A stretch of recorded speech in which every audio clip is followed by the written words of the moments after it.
What's going on YouTube? This is Ipsec. I'm doing an extension from HackTheBox, which starts out with some API enumeration that leads to finding an endpoint that doesn't have an authentication check, and that endpoint lets you dump the database. So with all the hashes, you crack them, get some access to a low privilege account, and that enables you to enumerate the password reset functionality. And there's actually a password reset vulnerability here that I didn't know about beforehand.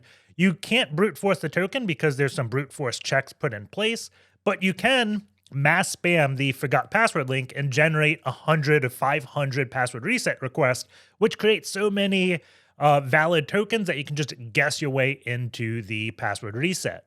And then once you get on the box, there's a hash length extension vulnerability and a pretty cool Docker escape because the socket file is exposed on the container. So we'll get into those when we get there. Let's just jump in. As always, we start with an nmap, so -sc for default scripts, sv enumerate versions, oa output all formats, put in the nmap directory and call it extension, then the IP address of 10.10.11.171. It can take some time to run, so I've already ran it. Looking at the results, we have just two ports open, the first one being SSH on port 22, and its banner tells us it's an Ubuntu server.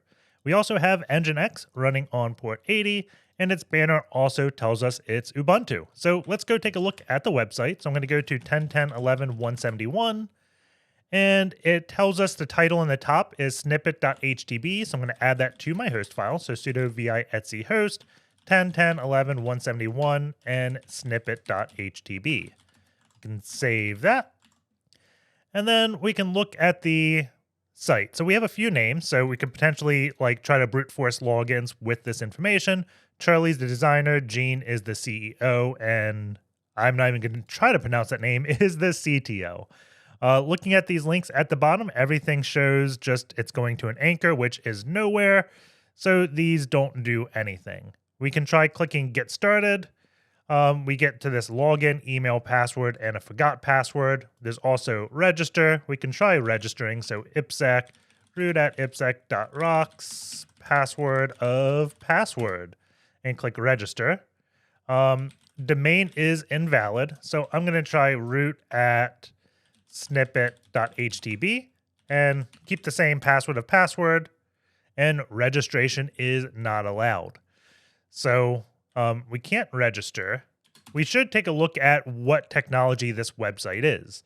So the very first thing I'm going to do is just intercept it with Burp Suite and then throw it into Repeater, because this lets me just easily view all the headers.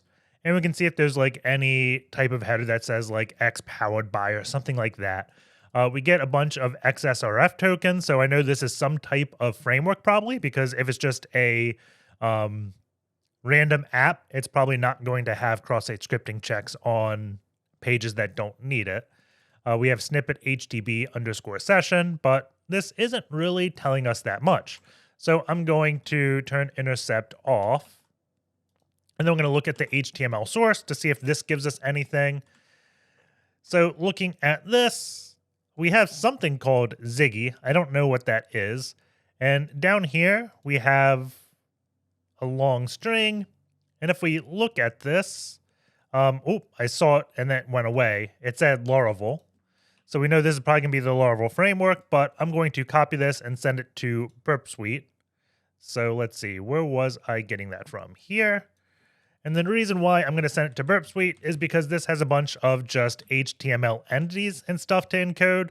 So if I just go to the decoder tab, we can do a smart decode, and then I can paste it somewhere that has a bigger font so we can see what this is. So echo-n, and I'll do it to JQ. Why not? So we have Laravel version. It's not telling us. PHP version 7.4.3.0. And then we have this, which I don't know. I'm guessing this is some manifest or just something versioning the application. But we know we have PHP. Could we have found that with just guessing index.php? So if I try this, we get a page. Let's try something that doesn't exist, 404 not found. So we fingerprinted its PHP two different ways. But the other thing I want to see is this Ziggy. So I'm going to Google what Ziggy is. And let's see if we get anything. Ziggy, GitHub. Laravel named routes in JavaScript. So it's something to give routes in JavaScript. This looks like JSON. I know you can't see it at small print. That's why I'm going to put it over on the terminal. And we can paste it, I think. There we go. And get rid of that semicolon. And then go to JQ dot.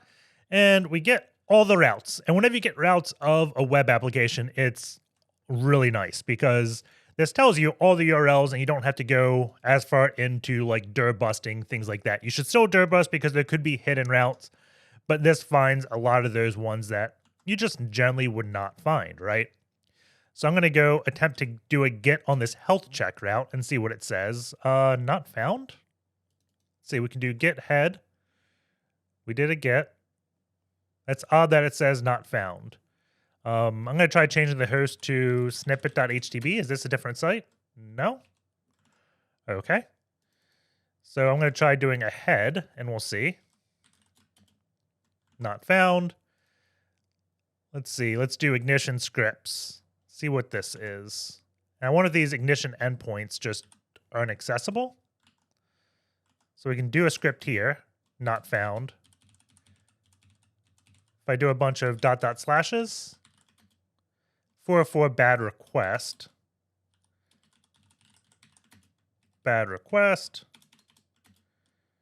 not found. So oddly enough, when I go to 3, we get a bad request. If I make a file that doesn't exist, still bad request. I'm going to try index.php because we know this exists. And we'll try it one more time. Still bad request. So I'm not sure exactly what this is, but I'm going to move past the ignition. I wonder if we just get dashboard, what happens. So if I do dashboard, change this to a get, 302 found, and it's redirecting us to login. If I do a head, it's 302 found, redirecting to login. And again, if we didn't have a route that existed, it gives us 404 not found. So I would go through every single one of these to see what we can get to. Like if we do users, we also get 302 found, but it's not going to make for a good video to go through everything. So I'm just going to go to one of the ones that's super interesting, management dump, right? So if I go to /management dump, we get method not allowed because it said we can only do a post. If I do a post, we get page expired. I think that's because I changed my host. If I put this back to 10.10.11.171, let's see. I'm going to get a new request because this is probably when I get this page expired, it's probably going to be something related to Laravel's cross-site scripting checks or something like that. So I'm going to refresh this. We got a new request and I can paste this. We'll do a post. Page expired. Let's see. I wonder if I have to test a login. So we can do this, and from here we'll intercept. I'm not sure if this changes anything. Let's see. Let's do a post. Missing arguments. Okay. So let's look at these two requests real quick. Right off the bat, I know it's going to be a bit bigger because I see my cookie starting all the way down here at line 17, and the cookie starts at line 9. So we added a few checks, and that's going to be X inertia. I don't know exactly what X inertia is, so I'm going to copy it. So if we copy this, and I'm going to turn Burp Suite off, we can go to Google, and it's some JavaScript thing. I was hoping it was going to be something related to like Laravel's middleware, and that would make sense to why we got page expired when we didn't have this, but doesn't look like it. So I'm not exactly sure what this is. However, we can test our theory of if we remove this cross-site scripting check, we get page expired. So we definitely need this inertia in our header. We don't need the these things. We just need this x-xsrf token. So maybe it's not inertia. I guess that's weird. So we have the cross-site scripting token in the cookie and also the header. Do we need it in the cookie as well? So missing arguments. Let's get rid of that. Page expired. So I think we need it in both places unless I accidentally deleted it in a place I did not expect. So we still have it there. Let's just get rid of the cross-site scripting, leave the snippet HTB. Okay, so we don't need it in the cookie. We just need it in the header. So I'm guessing what's happening here is we're going to like a different Laravel endpoint. I'm guessing when you go to the Laravel API, it wants the cross-site scripting token in a header. When you go to the web component, where most website functionality user-facing thing is, it wants it in the cookie. And that's probably just because browsers, it's easier to do that way. I'm not exactly sure, right? But if I do a get on slash, we just do get here, right? Well, on the main page, we don't have to have a cross-site scripting token. So if we just get rid of this, it still responds with the same thing. So I'm not sure exactly a good way to explain it, but it wants the cross-site scripting check in the header. And if we don't have the snippet HTB session, it's also going to error, which kind of makes sense because the snippet HTB session probably tells it what XSRF token to use. But anyways, long way to say we can now access the management dump functionality, right? So if I get rid of this, refresh, we get missing arguments. So I want to fuzz arguments to this. So I'm going to just put a blank thing here, right? And one really key piece, make sure you don't have a comma at the end of this because APIs are really finicky with using proper JSON. I bet if I like even use single quotes instead of double quotes, it may break it. Didn't show it breaking, but maybe that's because we don't have the right argument. So I'm going to copy this request to a file so we can fuzz it. So I'm going to copy the file extension. I'm going to call this management dump.request. Save it. And this is a HTTP request. And I say that because we can do ffuf-h real quick. Let's see, request. So dash request and dash request proto. By default, ffuf is going to want HTTPS, so that's why we have to use request proto. So ffuf dash request management dump.request dash request proto HTTP. And then the word list, we'll do opt sec list. Let's see, find opt sec list grep-i param. We'll use this one, discovery web content burp suite or burp parameter names. That seems like a good one. Okay. And then we need match code all. And the last thing we need to do is tell it where to fuzz. So what we want to do is fuzz email. So I'll put fuzz there. And we run this request. It gives us a bunch of 404s. So what I'm going to do is do a filter regex, and I'm going to copy this. So if I do -fr for filter regex, missing arguments, now it's going to hide everything that does not have missing arguments in the response. And we see there is one called download. And we can also see, I'm using a bit of power of hindsight here that I use the filter regex because the size is 42, words is 2, line is 1, it's a 404. If we go up, it's a 400, not 404. So 400, 42 to 1. Same exact status, size, words, line. So using the filter regex comes in really handy when the responses are very similar like that. So I'm going to change this to download just so we can see what it looks like. And we get unknown table name. So if I do download in single quotes, what happens? missing arguments. See, this is what I talked about JSON being super picky. So always make sure you have valid JSON. If you ended this one with a comma, it still says missing arguments. So those are some of the gotchas I find people do when on this step. However, let's do another fuzz and fuzz the table name now.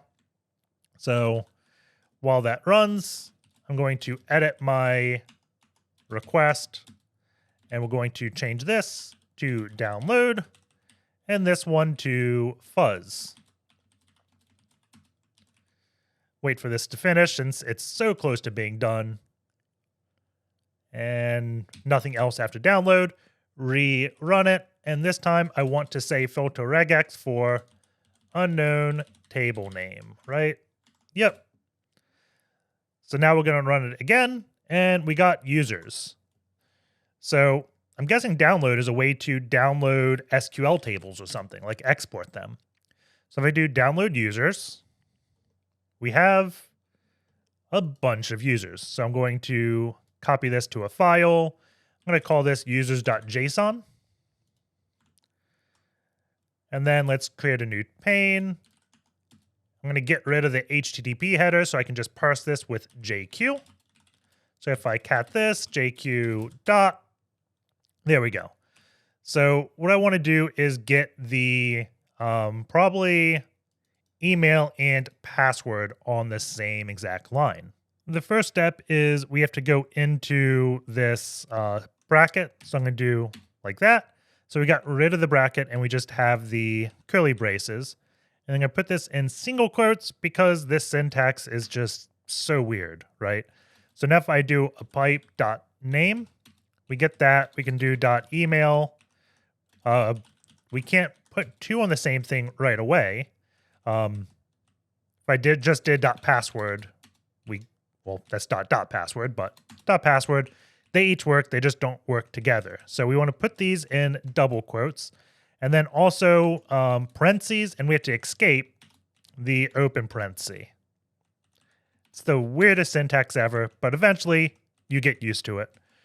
So now we have a list of username, and then I've put a colon there, and we have it in a format that Hashcat would like. So I can do -r for raw, and that's going to get rid of all those double quotes. And now we can do this users.hash, I guess. The next step, probably identify the type of hash this is. So if I echo -n, wc-c, 64, I'm going to guess that's like a SHA-256 sum, right? I think SHA-1 sum would be 40. So I'm just going to echo some junk over to this. And then echo -n, wc-c, 64. So I'm going to go off the assumption this is a SHA-256 sum. So let's copy the hash over to Hashcat. So users.hash to my Kraken box, SSH there. And you can just do this on your host. I recommend not in your VM because VMs are slow when it comes to cracking. So we can put this in Hashcat and then hashes. I'm going to call this now extension.hash. That's probably a bit better. So /hashcat, then hashes extension, the word list opt, word list rocku.text. And we want to specify username because we have the username colon the hash. And it's saying it conflicts with these hashes. So it's kind of telling us what hash to use. I'm going to just do raw SHA-256.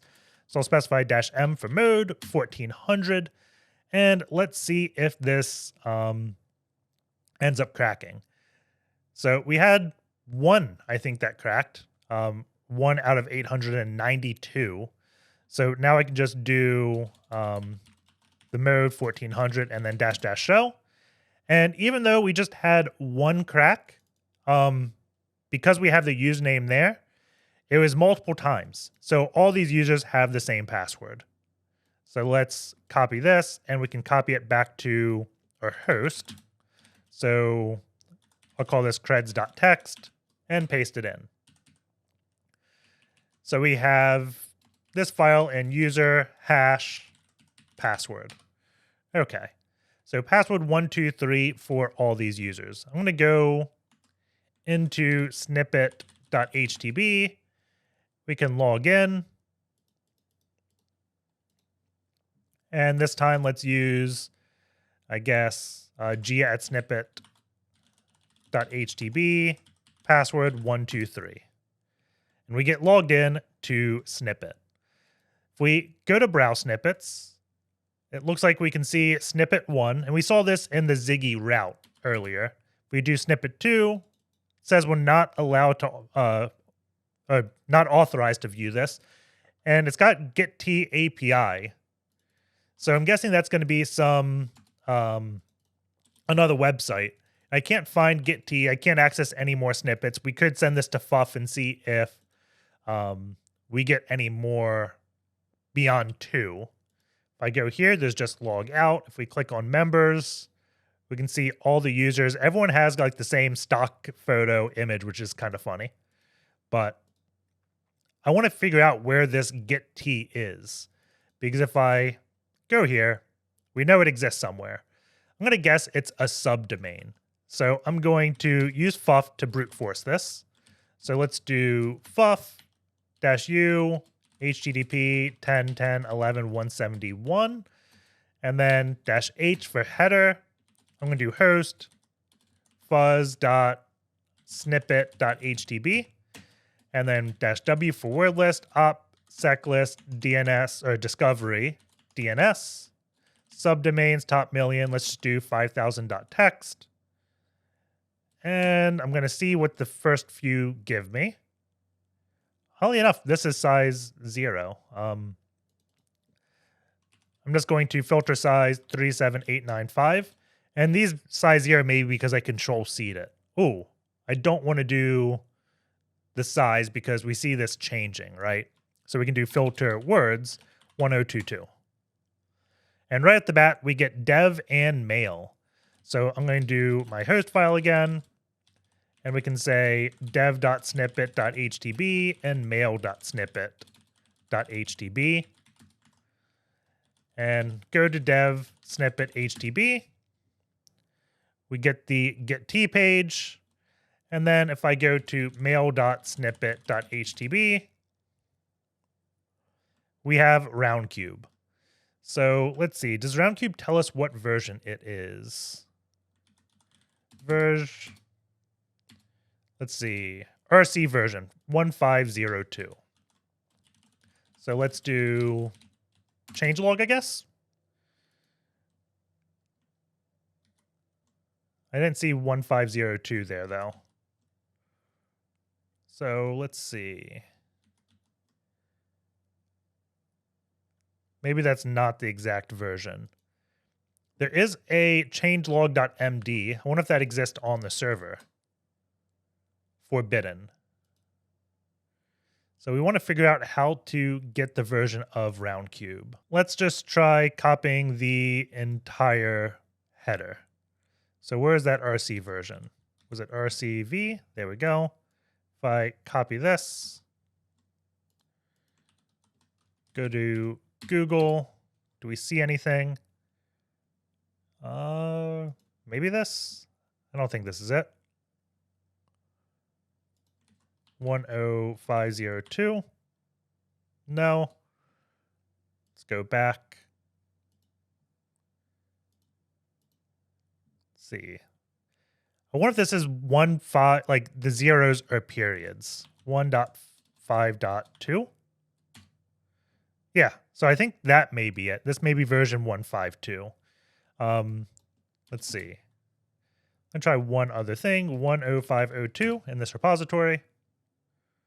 We have nothing, and that's what we had, right? 10502. Okay. So I'm going to go off the assumption it is version 152. So roundcube 1.5.2.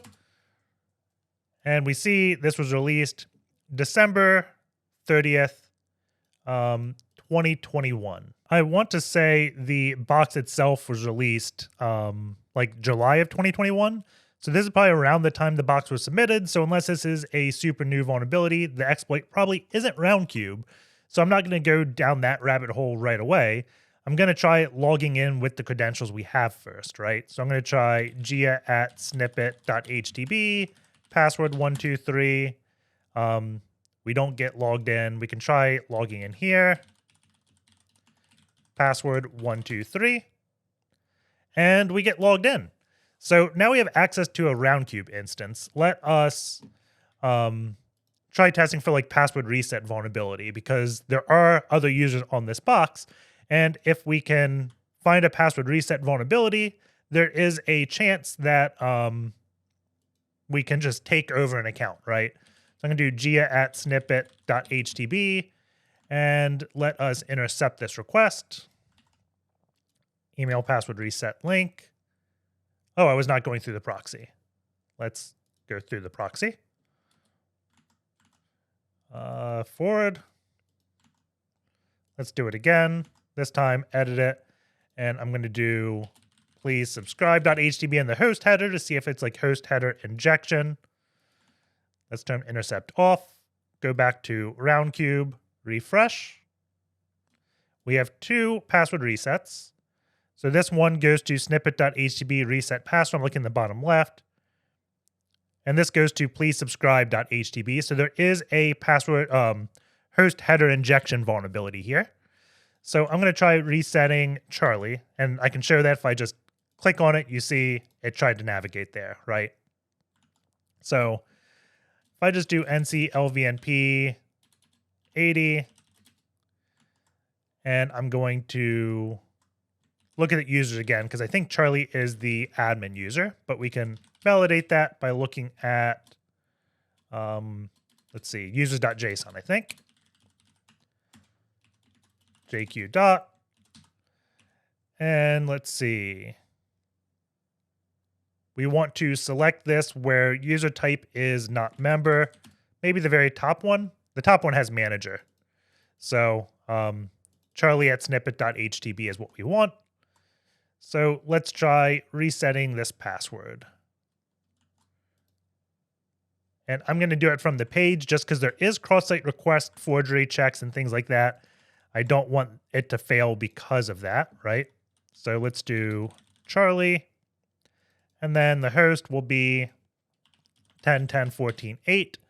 So now Charlie has an email that is pointed to us. And we'll see if he ends up clicking it. If he does, then we get his token, right? It doesn't look like he's clicking it. So let's keep going and look. And we see the password reset code is virtually the same on both of these requests, right? There's only the last 3 digits changing. We see 034 at the end here. And then we see it go to 870. But this piece is the same, right? So let's see, echo-n, wc-c, it is going to be 32 characters. So I'm going to cat my users.json again. JQ dot Gitea. And we can see there are quite a few things here. So I'm going to copy this. vtemp, paste it. Cat temp. Let's awk-f on a double quote and then print 3. Maybe 4. There we go. So we can for I in this do echo-n I md5 sum. And we probably should also echo I as well.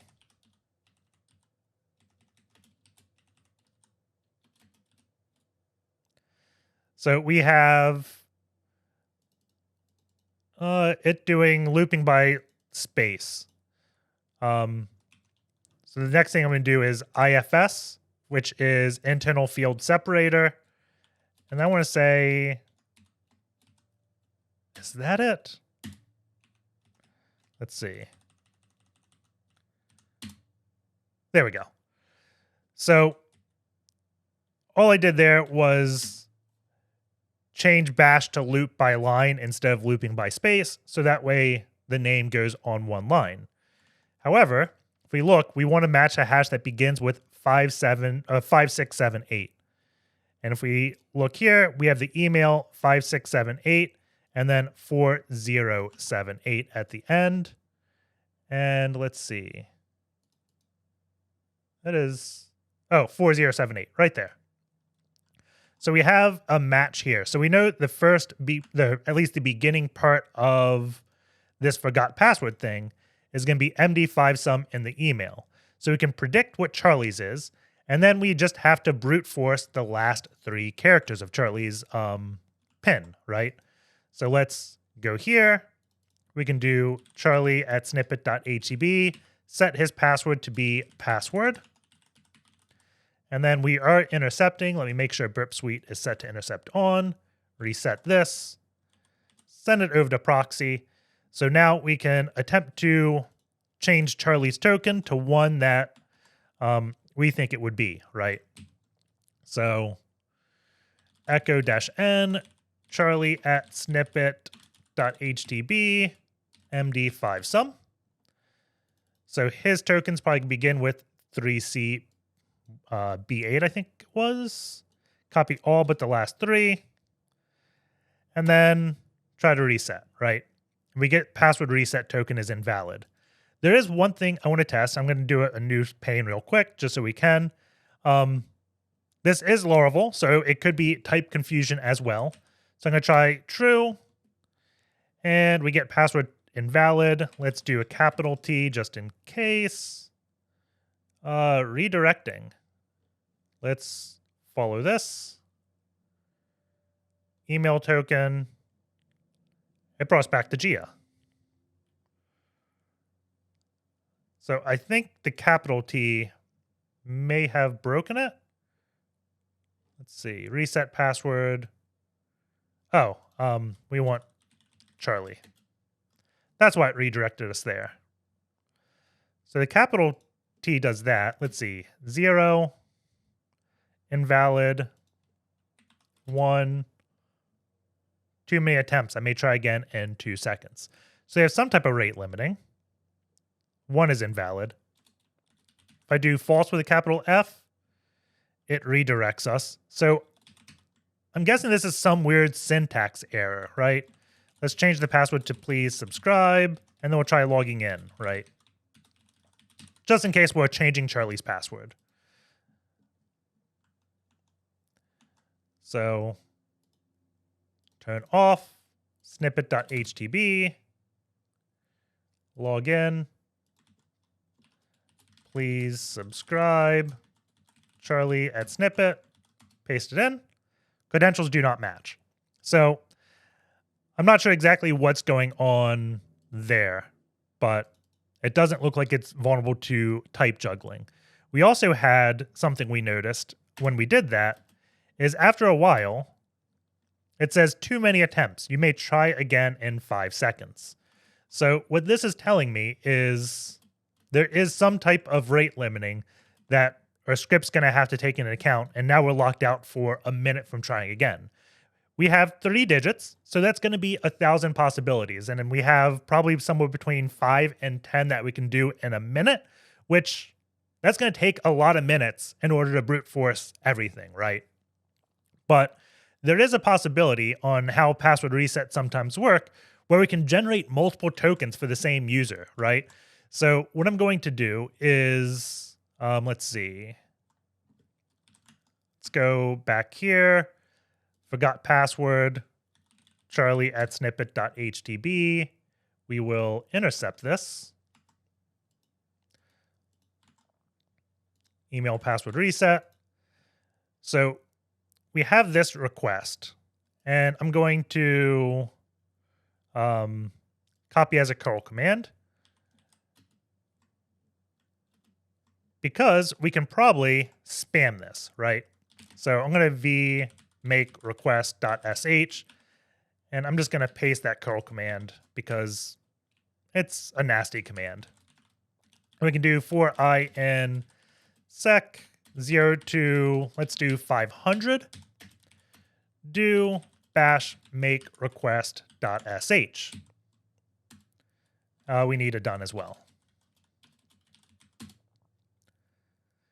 And we keep getting these redirectings, and we're going to wait for this script to finish and see exactly what happened here.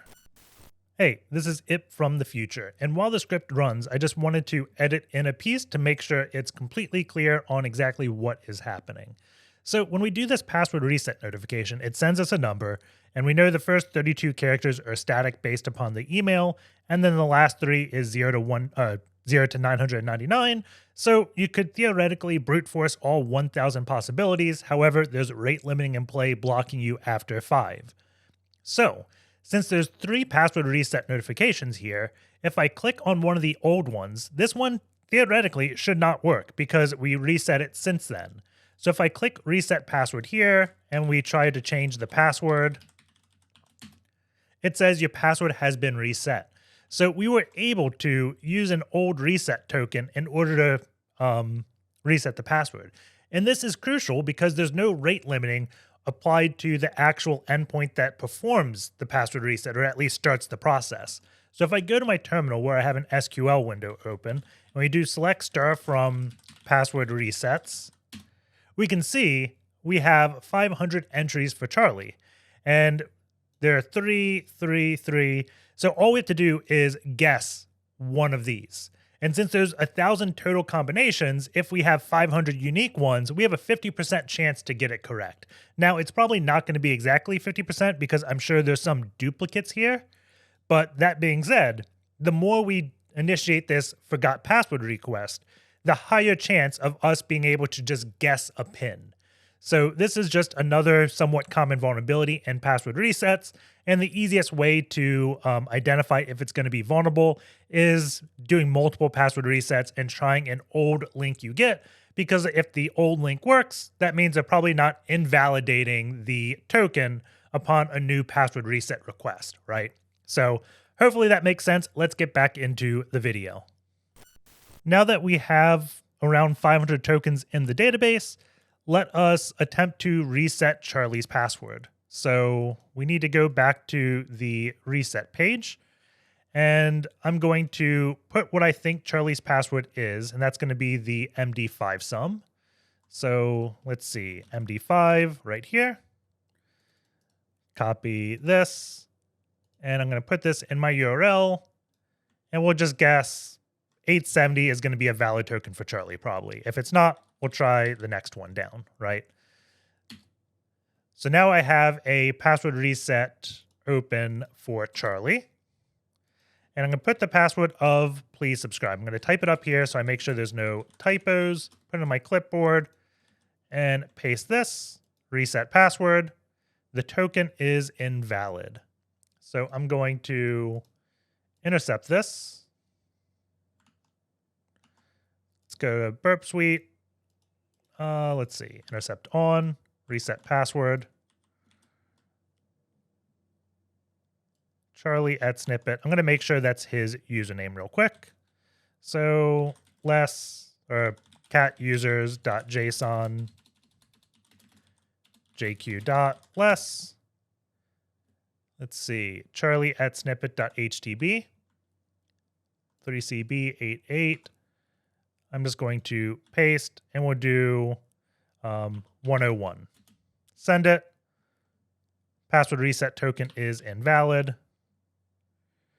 So it looks like this is not working, but maybe the issue is going to be some automation timed out, or we didn't make enough requests, right?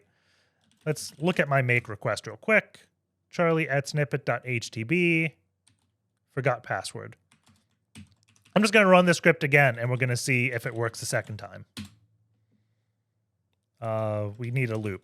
So going to do this 500 times. Okay, so now we have 500. This script just finished. So let's try Charlie again. Password token invalid. I'm going to guess until, oh, there we go. 103. Password has been reset. So maybe I just didn't guess enough and got really unlucky, but we have Charlie's password reset to please subscribe. So we should be able to log in with the credentials. I'm going to turn intercept off, go to snippet.htb, get started, Charlie, please subscribe, log in, and now we are logged into snippet as Charlie. So let's go to browse snippets, and if we look at a snippet, we have snippets 1, and since I'm a manager, I can view snippets 2, and this is where the Gitea API is, and we have a curl using Gene's token, and then authorization basic. So this is just base64 coded creds.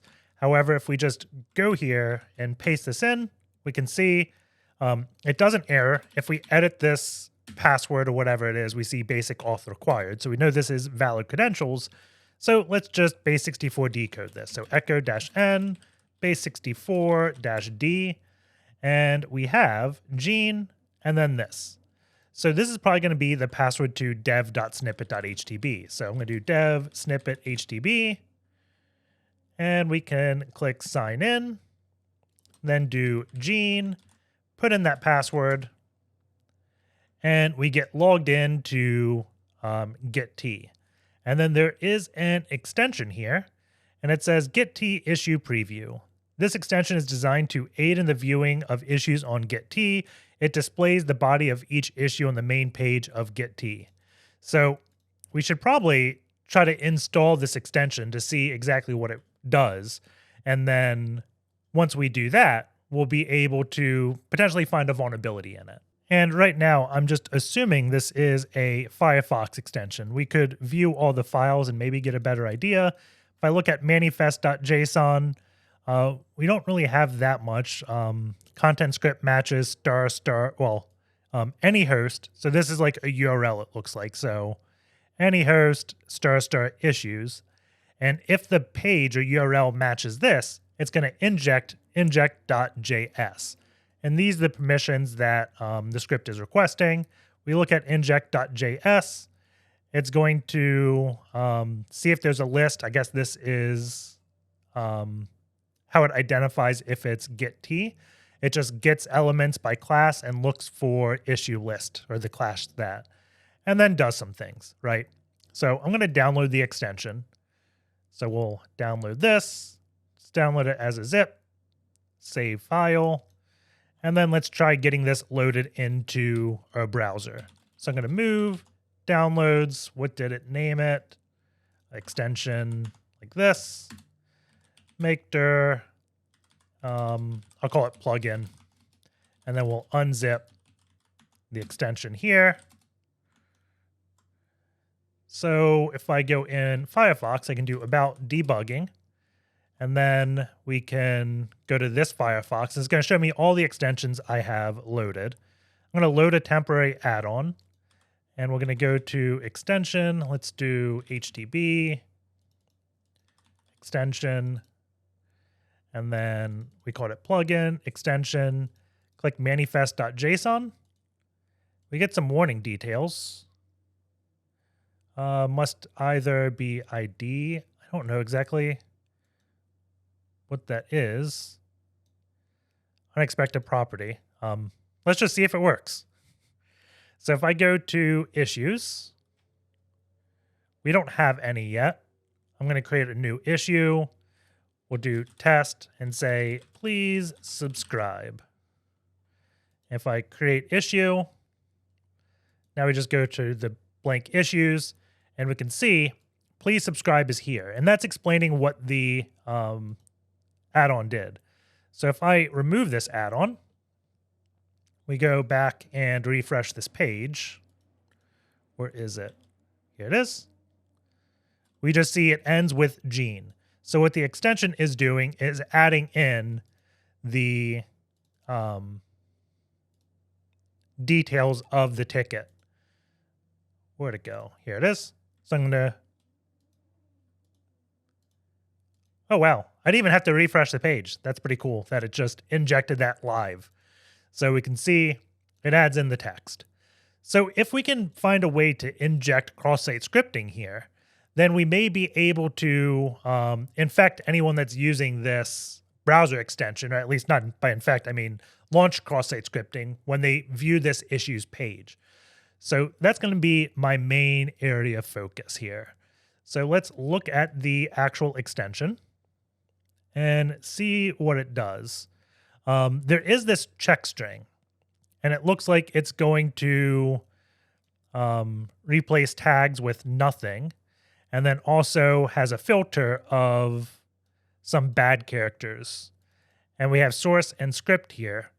But if we look at this, there's no uppercase or lowercase how it's doing this filter check, right? So if this was like string includes and then changed what it's looking for to lowercase, then it probably would work. I'm guessing const ia filter string. Okay. So yeah. So if here, where it did the string replace, it also changed string to lowercase, so it was case insensitive, then we wouldn't be able to use the word script or source. And I think that's going to be what is key here, because since we're not checking the case, we can still use these words if we just like capitalize a letter, right? So let's test this idea out. I'm going to press F12 to open up my console or a developer pane or whatever it is, and let's see if we have check here, right? So if I do check test, it's not defined. I'm just going to copy this because this is where we're killing off any cross-site scripting. So if we just load this into a browser, we can now run check. The up arrow did not work as I expected. Check test. Okay, so we want to be able to check src like this, and it erased src. So we can do check src like this with casing, and it does not. So we have successfully bypassed this filter, right? The next thing we have to do is bypass the string replace because we want to be able to put brackets in. So I'm going to check, and then we can say script src like that /script, and we run it. It erased everything. I think it's blocking script as well, so I'm also going to do casing, and it only erased the first entry of script. Now, if we look at this, it's not recursive, so it's just going to replace the first one, right? I think you need a like backslash, or not backslash, but /g to make it global or recursive. So if we just put in some dummy thing, that did not work. Let's see, check script like that. Still did not work. Let's see, where are we screwing up? We still don't have the casing right here. There we go. So if we have a bad word, it erases the whole string, and not having that up arrow really, well, up is working there. I'm not sure what I was doing, but as long as we don't have a bad word, we can bypass the filter because it's not recursive. I'm going to add that /g and make it recursive and see if that works, just because I'm not 100% positive, and whenever making recommendations, you should always test, right? So let's do this. I can add a G here because I think that's what G does in regex. And now I'm going to go up. We're going to run this. And yes, it deleted everything. So having that G would probably fix the extension right here. So we want to, let's see. How do we do a lowercase in JavaScript? JavaScript, lowercase. So result to lowercase. So if I was recommending a fix to this, I'm guessing the filter probably needs a bit more bad words. But if we do test.js and we had check have the G, and then also str is equal to str dot to lowercase like this. It doesn't look like I need semicolons. Let's cat this and just see if it works. This may be a bit more robust. So check is there. I'm going to run it again. And 2 lowercase is not a function. Isn't that what it just said? Let's see. vtest.js.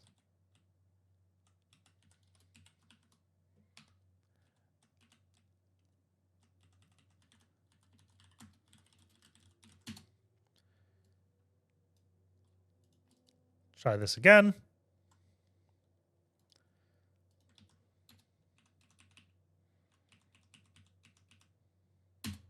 There we go. So having the 2 lowercase does fix it. So now we can no longer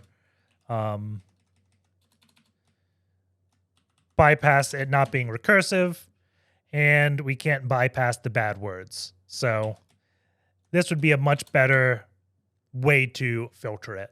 That being said, since it is vulnerable, let's just copy the vulnerable version back and find a way to hack it, right? So that's in. Okay. Let's add this. Okay.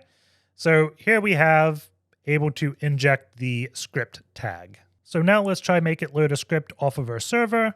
So we'll do script is equal to source http 10.10.14.8/parent.js. We'll end it, and I think that will work. We run this, and we see it's injecting this. So what we need to do is make sure we're still listening on port 80 so we can see it connect back to us, and we can edit this issue. And it looks like the issue got deleted. So let's do issue, new, and we'll do test, and then put our JavaScript there. We had a test, right? Yeah. I don't know why that didn't copy. That looks fine. Create issue. And if I go back to extension, issues, we don't see anything here. This colon means the script tag did get injected. We don't have a callback though. If I look at this, script, source, maybe I can't see it this way. If we look at it here, do we see where my script is? So it's here. I wonder if we have to get out of the div or something. Let's see, /a. So if I, oh God. Shoot. I'm going to count the divs and we'll see how many we get out. So 1, 2, then 3. Well, this one gets created. So 1, 2. I should look at this. So that's this. We do test and then /div /div/li maybe. Yep. Then another div.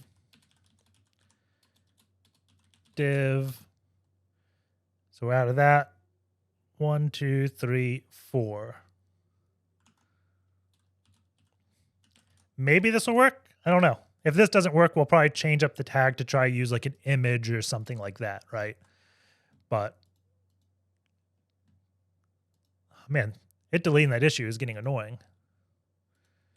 Test, paste, create issue. Test 5 is created. We go here. Still don't have it connecting. Let us inspect this real quick to see where a script is. We went in div. Did it not delete all that?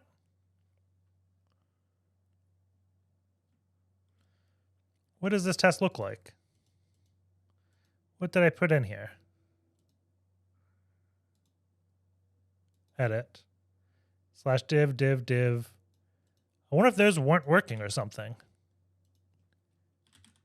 We can put something there. edit, save, go back to issues.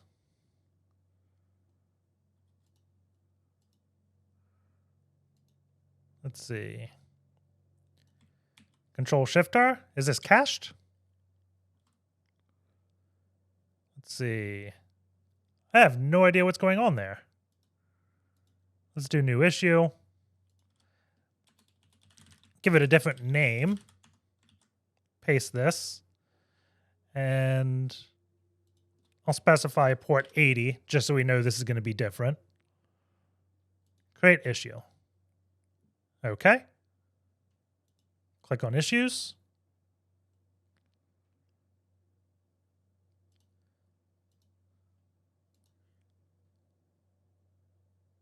It's still just putting the script source. Odd. Let's see. If I go back here, let's copy check. Paste this in our console. And then we can do check, copy, paste. It should put all those \divs in for me, but maybe we don't have permission or something to do this with our extension. I'm honestly not sure what's here, but we can try an image source, right? So let's get rid of image script and do image like this, and we'll call it parent.image. So I can copy. Let's do a new issue. Test. Paste this in. Create issue. Go to issues. And we have it making a request. So we can use the image source. For some reason, we can't use script source. I'm going to guess this is some type of permission issue on the actual extension, right? If we looked at the manifest for the plugin, extension, manifest, we got some permissions here, so maybe we're not able to manipulate the DOM or whatever it's called in browser terminology to the extent we were trying to. But images seem to work, so I think we can do like on error with an image and then execute JavaScript that way. So if we go back to our payload, I think it was up here. Let's see. Do I have it? It's probably still on my clipboard, right? Yep. So what we want to do is use on error, and then the parentheses is a bad character. So we can't just do alert1 like this, right? But if we went to Google and said XSS payloads without parentheses, there's a lot of good examples on this gist. And essentially it's going to show us that we can use backticks on some things instead of parentheses, right? So if I just do alert1 like this, I think it's going to work. So let's copy, go back to our snippet, or Gitea extensions, new issue, put junk, paste this in, create issue. And then we go to the issues page, and we have our alert box pop up. So now we have a way to execute JavaScript. And we have an eval.call. And what this will allow us to do is put our payload in base 64, right? So we could do eval.call and then put our JavaScript in here. So I'm going to go here. Let's see. Actually, I want to copy this. And then instead of alert, we'll copy eval.call. Oh, shoot. Wrong clipboard. On error. There we go. And we'll want to use something to convert this to base 64. And I want to say the JavaScript is A to B. And then we put our base64. So we have to create some. I'm going to do echo-n alert1 like this, and we can use parentheses just fine, and base64. So I'm going to copy this, put this in, and I think this has to be in parentheses, right? Or quotes. They have it in single quotes. So we can put it in quotes as well. And let's see what happens here. So copy, go back to the issues, new issue. Put this in, and we'll see if we still get the alert. We don't, which is a bit odd. So let's open up in our developer tool. We can look at it. We can see this. So let's see, can we copy all this? It's not letting me copy that line. We can just paste it. What happens if I paste it here? Unexpected syntax error. Wonder if I just do eval.call.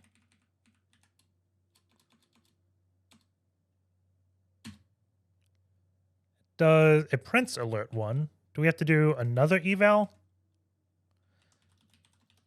Oh yeah, probably, because it's being wrapped in base64. That would make sense.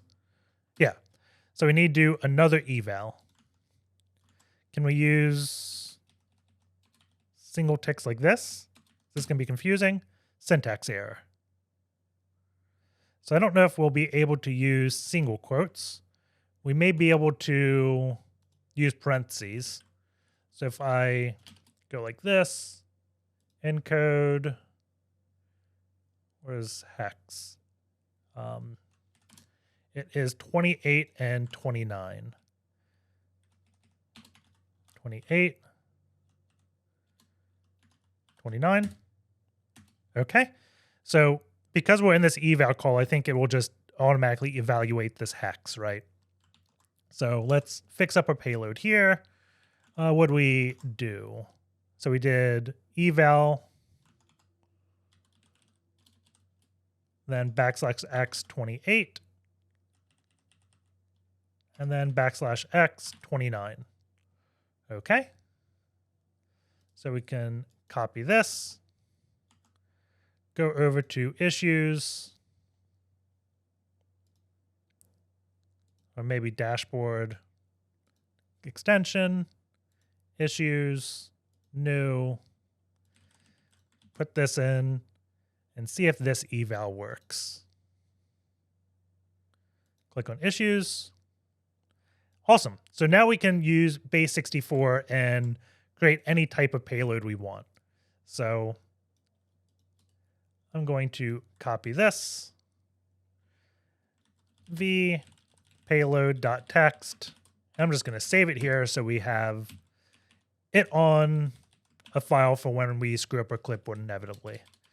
So right now, we want to create a JavaScript payload that we can put here, right? So let's get rid of the alert.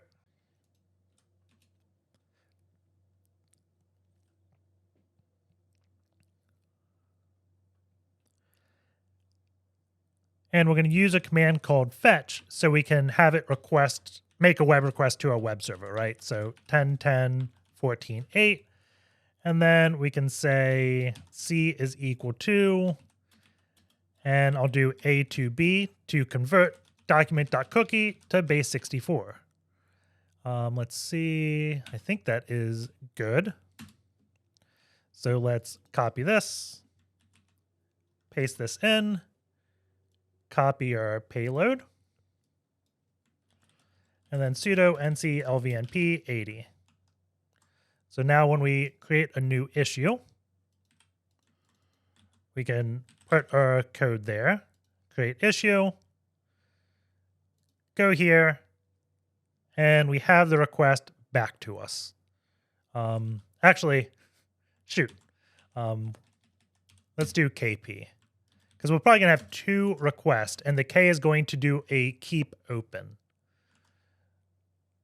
We have pwn image. We don't have it making a request to cookie, which is odd. Let's see. I wonder if our code is bad.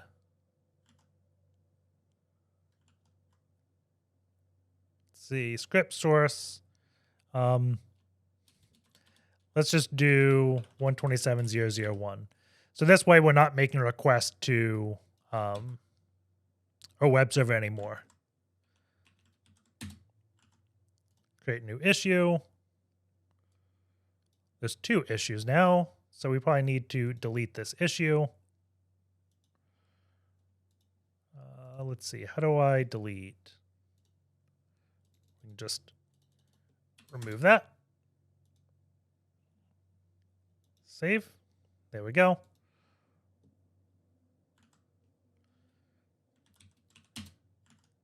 So does it still request pwn.image? It does. What the heck? Let's see, network tab, reload.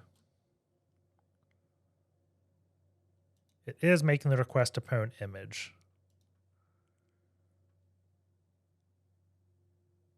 That should be 127. That's by making a request to localhost on my computer, not the target. Oh, man. 10.10, 11, 171. There we go. That was a silly mistake. Save that. Click on issues. There we go. So now, finally, we get the C, but we don't have anything. So our browser didn't send us cookies.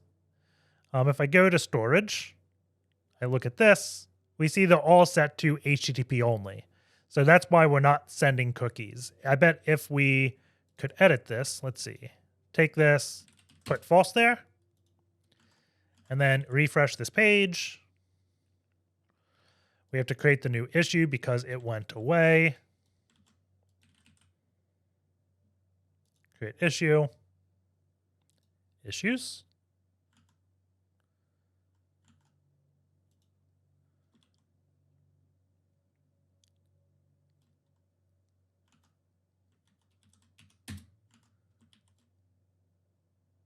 Refresh. Huh. It suddenly did not make the request back to us. Image source, that should be fine. This doesn't exist on the server, so the call errors. I wonder if that's like some weird Unicode issue. Nope, that looks like standard syntax.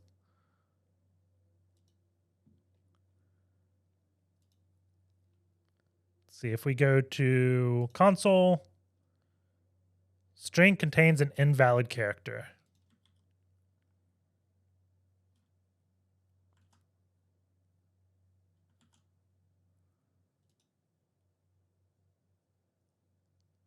Still made the request back to us, but I don't know.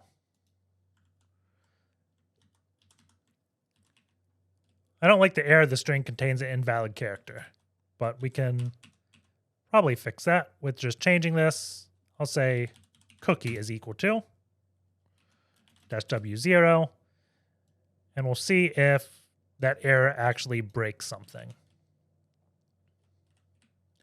Delete this base64,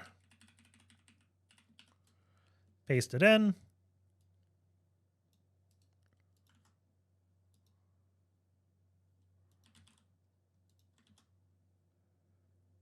Create this issue. We need to edit this one.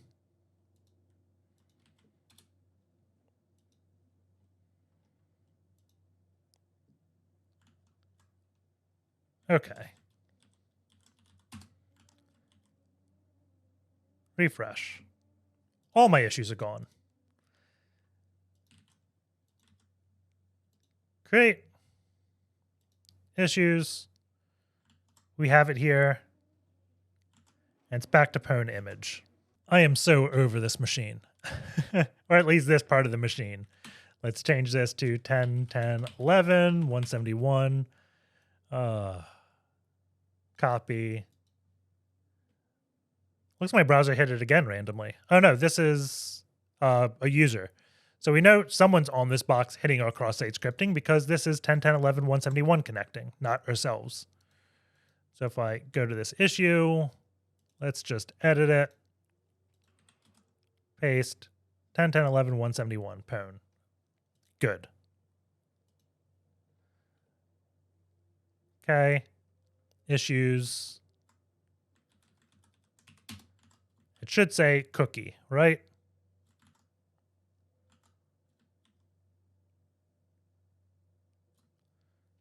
See, if I change this to true, does it make a request back? There's no way that did anything. I wonder if we screwed up our A to B command. Let's see. A to B document.cookie. String contains an invalid. Let's see. Document.cookie. That should be right. If I copy this, paste it in.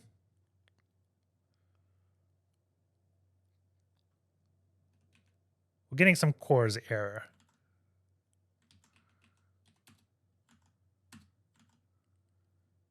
So it made that request. If I go to storage, I change this to false. I'm going to refresh to get a new window. It really should make that request.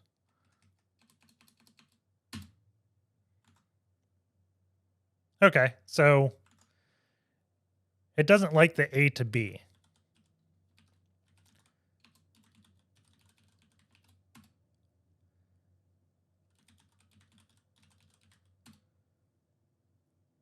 Wonder why. Because I'm an idiot, that's why. It's B to A because we're reversing it. That was our issue. Oh my god. So if we do B to A here and copy it, I bet it's going to work. And we probably wasted, hopefully only like 5 or 7 minutes, but I'm sure it's longer.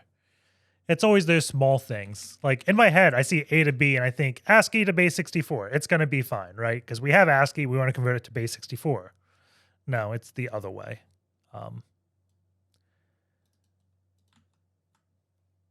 So if I create a new issue now, we paste this, create new.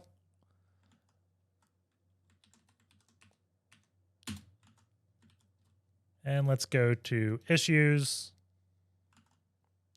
We can see the cookie gets sent as base 64. So we could do echo-n base 64-d, but we can't steal the user's cookie on this box because HTTP only is set to true. So we have to think of something else we can do here. So I'm going to open a new tab, and we'll do, I guess we can call it pwn.js. And let's go back to a browser. And Gitea does have a Swagger page, I believe, at API Swagger to show the API and how to interact with it. And we'll be able to make JavaScript to emulate the user, essentially, right? So if I go to repository search, and we make a request here. So if I just do search for this, let's see. Wow, there's a lot of things. What if I just click execute? True. And I think it's going to show me all the repos I have access to. So what we want to do is make a request to this and have it send us the response back, right? So I'm going to do JavaScript fetch then do something. Let's see if there's a quick thing in the documents for how to do this. It looks like there is. So if I go here and we use, let's see, Gitea API. Let's go back to the console, paste this, and I want to change to use the Swagger. Let's see, where'd it go? This, API v1 repo search. So let's get rid of this.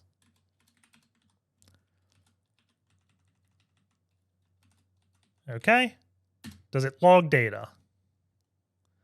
So let's look at what data is. It looks like we do.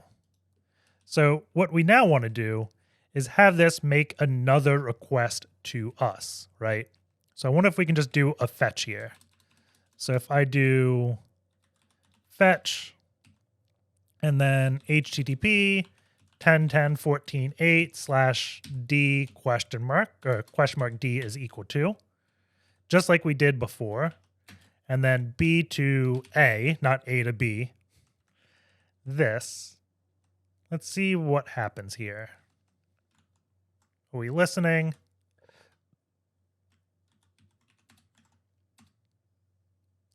Missing something. Let's see. Does it have to be in single quotes? I don't think so. Oh my God. I hate how it just auto injects that.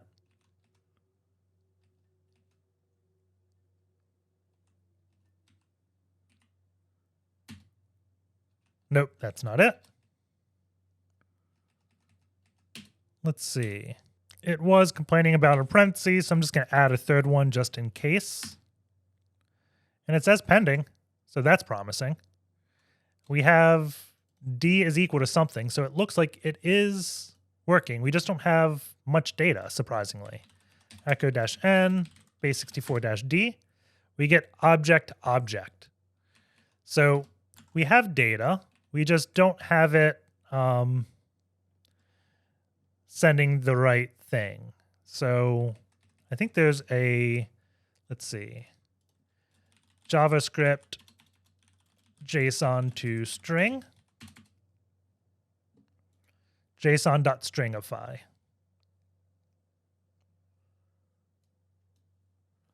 JSON's capital. So if I do JSON.stringify, like this.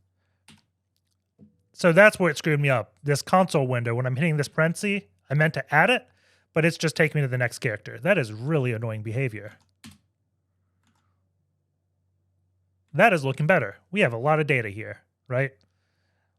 So if I echo-n, base64-d, jq dot, we now have a list of all the repos Gene has access to, which we already knew because we're that user, right?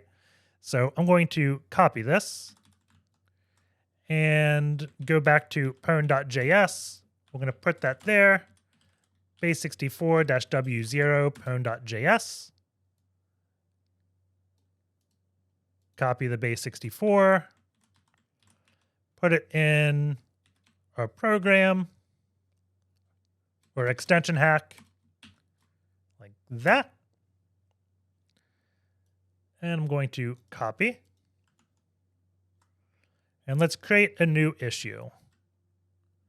So let's go to this, go to our extension repo, issues, new issue. We'll run this.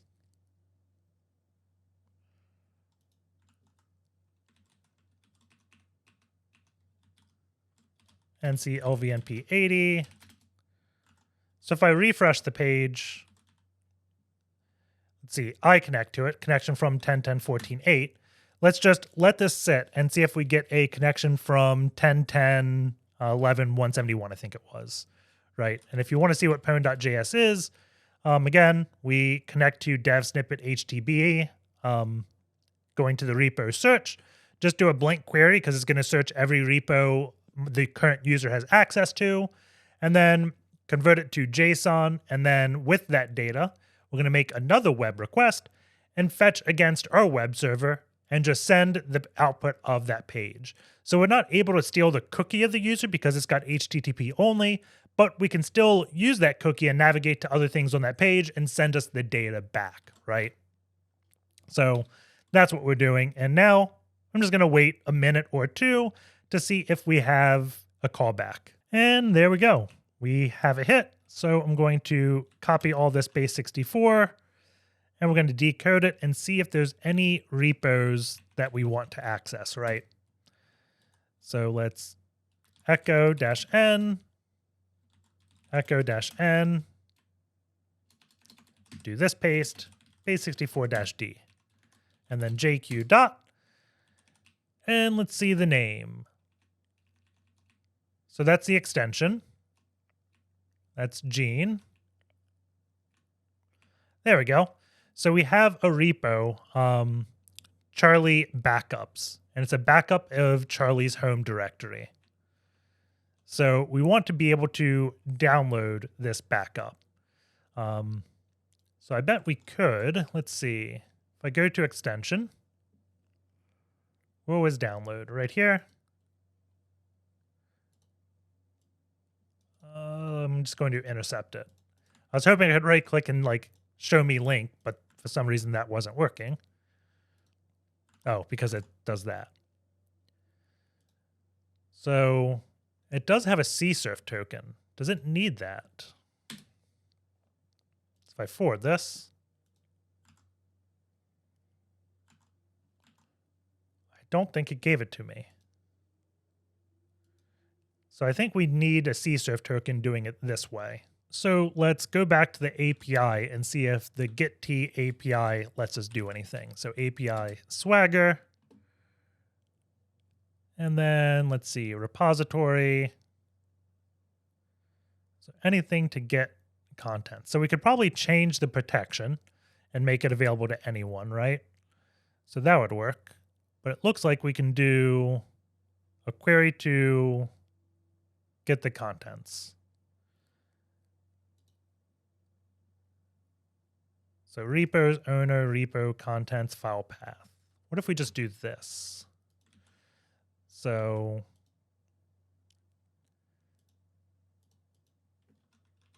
dev snippet HTTP, repos, owner is going to be Gene, extension, and then contents. What happens here? 404 not found. Gene/extension.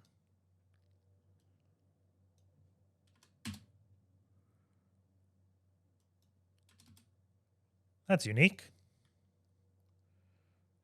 Oh, I need API v1, repos, Gene, extension, content. Contents? There we go. So that's what I want to do. And we want to take this and instead of Gene, we want to do Charlie backups. Does he have the files listed here? It doesn't look like we see any files. So let us go back to the payload. Let's see. Pwn.js is what I called it. We have it open still. So it was repos, Charlie, backup or backups? Backups. And then I think content. Is that what I did here? Contents. Okay. So this should give me a list of all the files, right? Repos, Charlie, backups, contents. Base64. Copy this. Then we can paste the new payload here. One day I'm just going to memorize the hotkey to delete multiple characters in one swoop. That day is not today. So now we have this. So I can copy. We can go back to Gitea, issues, new issue. Paste this. Create the issue. NC LVNP 80. Do it with sudo.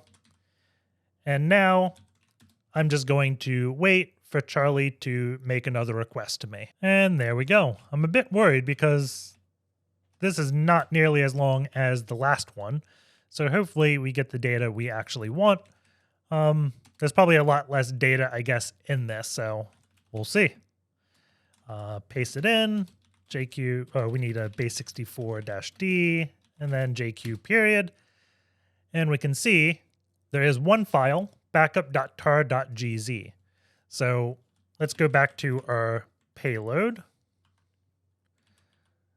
So v pwn.js.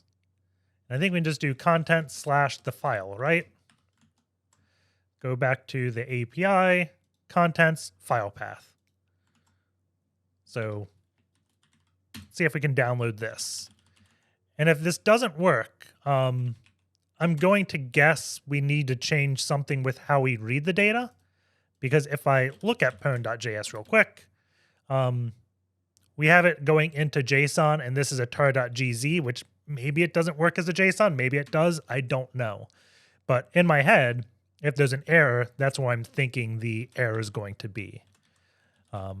Whenever I run a command, I always try to think like, why do I think this may fail? Because when it does fail, because 9 times out of 10, it does, I have an idea of where to go next, right? So let's copy this. And then new issue, put this junk in, create issue. And let's listen on 80 again and wait like 1 to 2 minutes. And hopefully we get the contents of backup.tar.gz. Another reason this could fail potentially is the backup is huge and we run out of space in the like get parameters, right? Because there's only so much data you can put in a URL. So we may have to try to figure out how to make this a post request in order to send more data. However, when that like failure case happens, I know my file is just going to end abruptly. So if my file ends abruptly when I try to decompress it, I know that's the error, right? Again, just thinking what error messages or what error cases can happen as I'm running these things. So I'm going to wait a minute and we'll see if it makes a connection back to us. And there we go. We have a lot of base64 data. So let's copy all of this. And we'll write it to a file and see what this exactly is. So echo-n, paste, base64-d to, I'm just going to call it file because I don't know if it's JSON or a file. And it looks like it is JSON data. So if I vfile, we have information about it. So if I cat file jq dot, we have information about it, but I'm probably after the content, right? So I can do dot content maybe.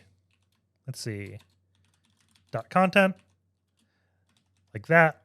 I'm gonna do -r for raw. So we only get the text, we get rid of the double quotes.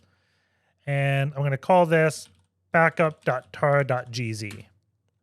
So if I file it, looks like it's good. I'm going to make directory backup. We'll go init and then tar xjvf on this. Let's see, xzvf maybe. There we go. So it's home. Then we got Charlie.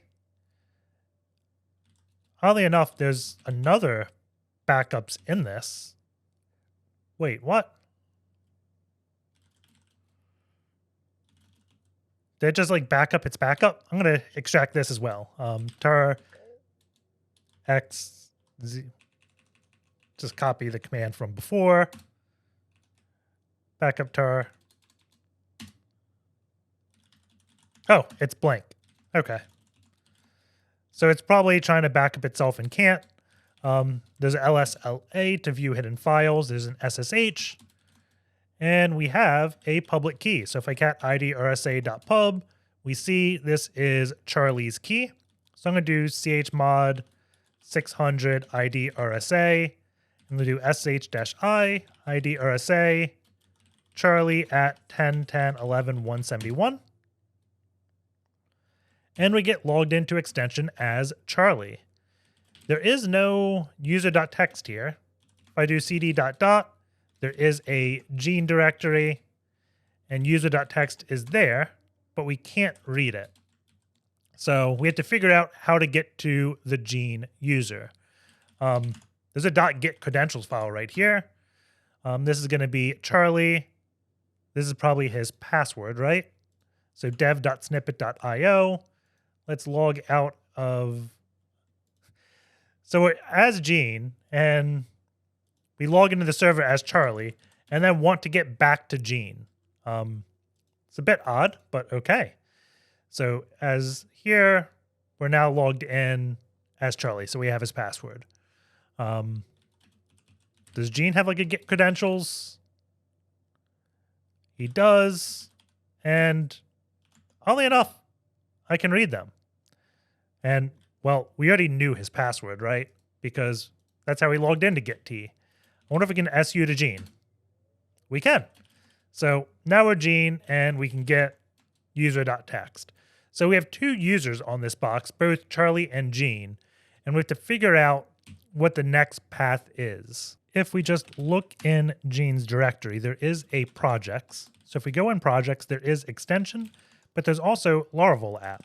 If we look at Laravel app, we have, I guess, a Laravel application. This is going to be the one that is running on the home page, right? So let's go and copy this to our computer. So I'm going to do a tar-cjvf projects Laravel app, and we're going to call this laravel.tar.bz2. So we have saved it. And then I want to copy this to my box once it's done. So I'm just going to do nclvnp 9001, direct it to laravel.tar.bz2. And then we can cat this to dev tcp 10.10.14.8 9001. And I'm going to give it a second for finishing. And it looks like we have the Laravel app here. I'm going to make the directory. I probably should have called it source or something, but I guess that'll be fine. xjvf laravel.tar.bz2. Go into projects, go into Laravel app, and I'm just going to open up Visual Studio Code on this directory. Yes, I trust the author. And now we can look through the source code. And when it comes to Laravel, I generally like looking at two places. That's going to be the routes. Well, I like looking at a lot of places, but the first two places I look at is routes and the app HTTP controllers, because this is going to be where the actual code is. And then the routes is going to be all the URL endpoints, right? So we can see under the web route, we have a /snippet/ID, and that's going to go to the snippet controller show function. So if I go to the snippet controller, if I search for show, let's see, I'm going to do space show. We have show ID, and this is how it views it, right? So I guess this one is displaying that oh no message that we couldn't authorize it. So this would be snippet 2. I'm guessing it required being admin or something. But that's how this works, right? And we can look at all the functions, but one of the things I always like looking at first is just dangerous commands, right? And I'm just going to right click on app, do find in folder, and that's going to limit all my searching for things in this. If I didn't limit to the app directory, it would look at the vendor directory. And when it looks at the vendor directory, then it goes into like all the Laravel functions itself. And I'm not looking at code execution in the Laravel framework. I'm looking at code execution in the like place where the web developer put it. So I'm just searching for some various functions, and I see there is a shell exec. And that sounds really dangerous to me, right? So let's look at shell exec, how it works. It's going to do a ping -c1 -w1. I think -W is wait. Let's do man ping, search for -w. Yeah, timeout. So count one, so it's going to attempt one ping, wait 1 second, and then go to domain. And if it can ping, then it's going to echo mail is valid. If it can't ping the domain, then it says the mail is not valid, right? So how do we get domain? Looking at it, we see domain is defined right here at end of array. And just above that, it's going to do an explode on @ of email. And email is sent via the websites. See, we can see request to post, right? So explode is essentially split. We could show this if we just go php-a. Let's do email is equal to root at ipsec.rocks. And then x is equal to explode. Then at email. And if I print x0, it's going to say root. And at 1, it's going to say ipsec.rocks. And I'm guessing, I never used it, but end is just going to get the last parameter, right? So if I go up and we say email at please subscribe, then do the explode again, it always gets the very last thing with end, right? So since this is sent via the user, we can put pretty much anything we want here. So we can probably put like a semicolon, then a reverse shell, and another semicolon, and get this to do a code injection vulnerability, right? The main issue I see here is this if-then statement, right? We have this if given is not equal to actual, then say invalid signature, right? So given is going to be request post and then CS. So we send it a CS variable. And actual is going to be a hash of seek or sec, which is secret, and it's getting the environment secret here. And then email, right? So if I had to guess, if we went to this web app, let's see, are we still logged in? We are. We see we're logged in as Charlie. And there is a validate function here. So I'm going to intercept this. And we can see we send this email and also CS, which is the checksum, right? So every email is probably going to be different. So if we attempted to just send this, let's see, it forwards, so we follow the redirect. I don't know what just happened there. We send, if I click this, oh, it's printing right here. Mail is valid. So I think this is probably like a flash message if I had to guess. Let's see. Div M4. Oh no, but it's sending us back to this page. Oddly enough, I guess this isn't going to like the API controller. I'm going to intercept this again and we can follow it better. What I expected was this request to come back and it just to say mail is valid or something. But this redirects us to users. So we follow the redirection. And then we get, yep, a flash message right here saying mail is valid. So it just gives us the whole, well, not the whole page. It's just doing it in a slightly odd way. It's sending us a lot more data than we expected, right? So if we went back and tampered with this email, right? If I just put ipsec.htb here, our checksum's not going to match, and that flash is going to say, let's follow the redirect. Where's Flash? Invalid signature, right? So let's go out of this interpreter, see if there's a .env file. And it looks like there is not. There's .env.example. So we can't get the secret out of here unless they've hard-coded it, right? But, wait, what? App secret. I don't even think it's in this example. Grep app key. Yeah, I don't see it. App underscore secret here. But we can't get that. So let's see. If we go back to Gene, we can do a ps-ef and look for the web server, right? So ps-ef forest --s. And let's see. It looks like it's probably going to be running under Docker. We have all these forward ports, so 8000, 993, 587. There's 3306 for MySQL. This PHP pool manager is running under containerd. Interesting enough, Python too, but I'm guessing this is going under the web server, right? So let's see.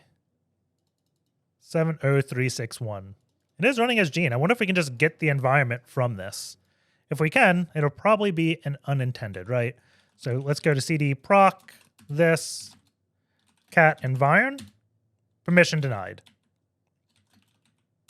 So these are still owned by root.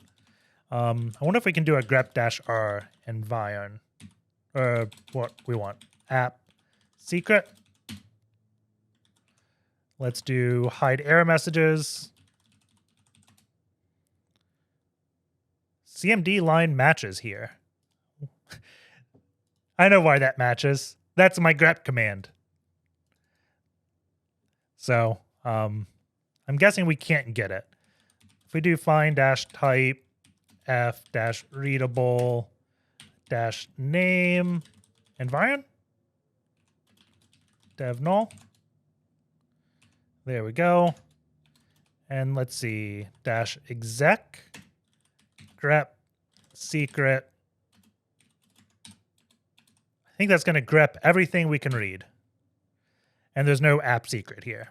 So it's protected inside of Docker. That being said, how it's doing this is actually vulnerable to a hash length extension attack because it's not using HMAC. It's just doing raw SHA-256. And the key piece is the data we don't know is at the beginning of this. If this secret was at the end and we didn't know how this hash ended, then we wouldn't be able to do a hash length extension. But because the unknown piece is at the beginning and we know this piece, we can do a hash length extension attack and formulate what a new hash would be. It's not exactly like a collision, I guess. It's just an extension. So we're going to use a tool called hash extender for this. So do I have it? Hash. I do not. So let's go back over to Google and I'm going to Google for hash extender. So hash extender, GitHub. And I believe this is it. So let's go cd opt, git clone, go into hash extender, and I think I can just type make. Sweet. So we have the tool. We got to give it a few parameters. The first one is going to be the string that we're hashing. So let's go back to the page, and it's going to be the email. That's not the email. That is. And then we want the current checksum. So that will be, whoops, this. Okay. And then we want to append data. So I'm going to append We'll do just ipsec, I guess. And then we'll do secret min is equal to 4 and secret max is equal to 50. Or I'll do 64 just in case it's that big, right? And we have a list of things. And I want to say we have to convert this back into ASCII, right? Let's see. I'm going to go to Burp Suite, decoder, decode as hex. Yeah. So I'm probably going to have to decode this. It became a little bit more complicated than I expected, but essentially what this is doing is, and I'm not 100% by this, right? But I'm going to echo something real quick, MD5 sum. So I want to say that MD5 sum works by taking in certain blocks of data at a time and building something, right? So it may only work, let's say, 4 blocks at a time. So it hashes this, then hashes the next byte, then hashes the next, hashes the next, hashes the next. I know I just skipped one, so it would be this, and then hashes this. And right here, this is where it ends. And so we know the last byte, we can still keep building this string, and then we append nulls, or just append junk to the end, because it's going to hash to be the same thing, because it only took this 1 byte in, but it read 4 bytes. So really, it's hashing this byte and 4 nulls, right? Or if the length is 5, this byte and 5 nulls. So that's why I see all these zeros, and I want to say those zeros will lower, or no, they don't change because it's based upon the hashing, but that's essentially the synopsis of the attack, right? We put a bunch of junk here, and then we can extend it and hash it one more time to be the data we want. Now, the issue we're going to run into is we don't know the length. That's why we built 64 of these. So I'm going to put this to out, right? I'm going to move out to HTB, what is it? Extension, and we'll call this hashes. Because what we're going to have to do is try each of these and find out which one is valid. Because if we just sent a request like this, I don't know a good way to convert this to ASCII. We're probably going to have to do Python. Let's see. Hashes. I'm going to grep. Trying to think of a good way to do this. And I don't think I'll be able to use grep. So I'm going to touch parse.py, go back to VS Code. I'm going to open this Python script. So let's go up a few directories, parse.py. Yep. And we'll do x is equal to open. And what is the file? Hashes.read. And then print x.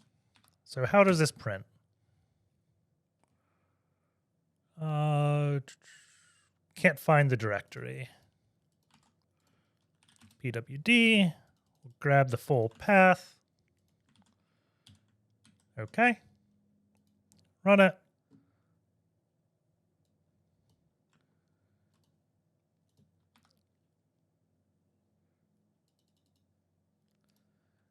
I'm going to set a breakpoint. Let's see, does this tell me exactly what x is? There we go.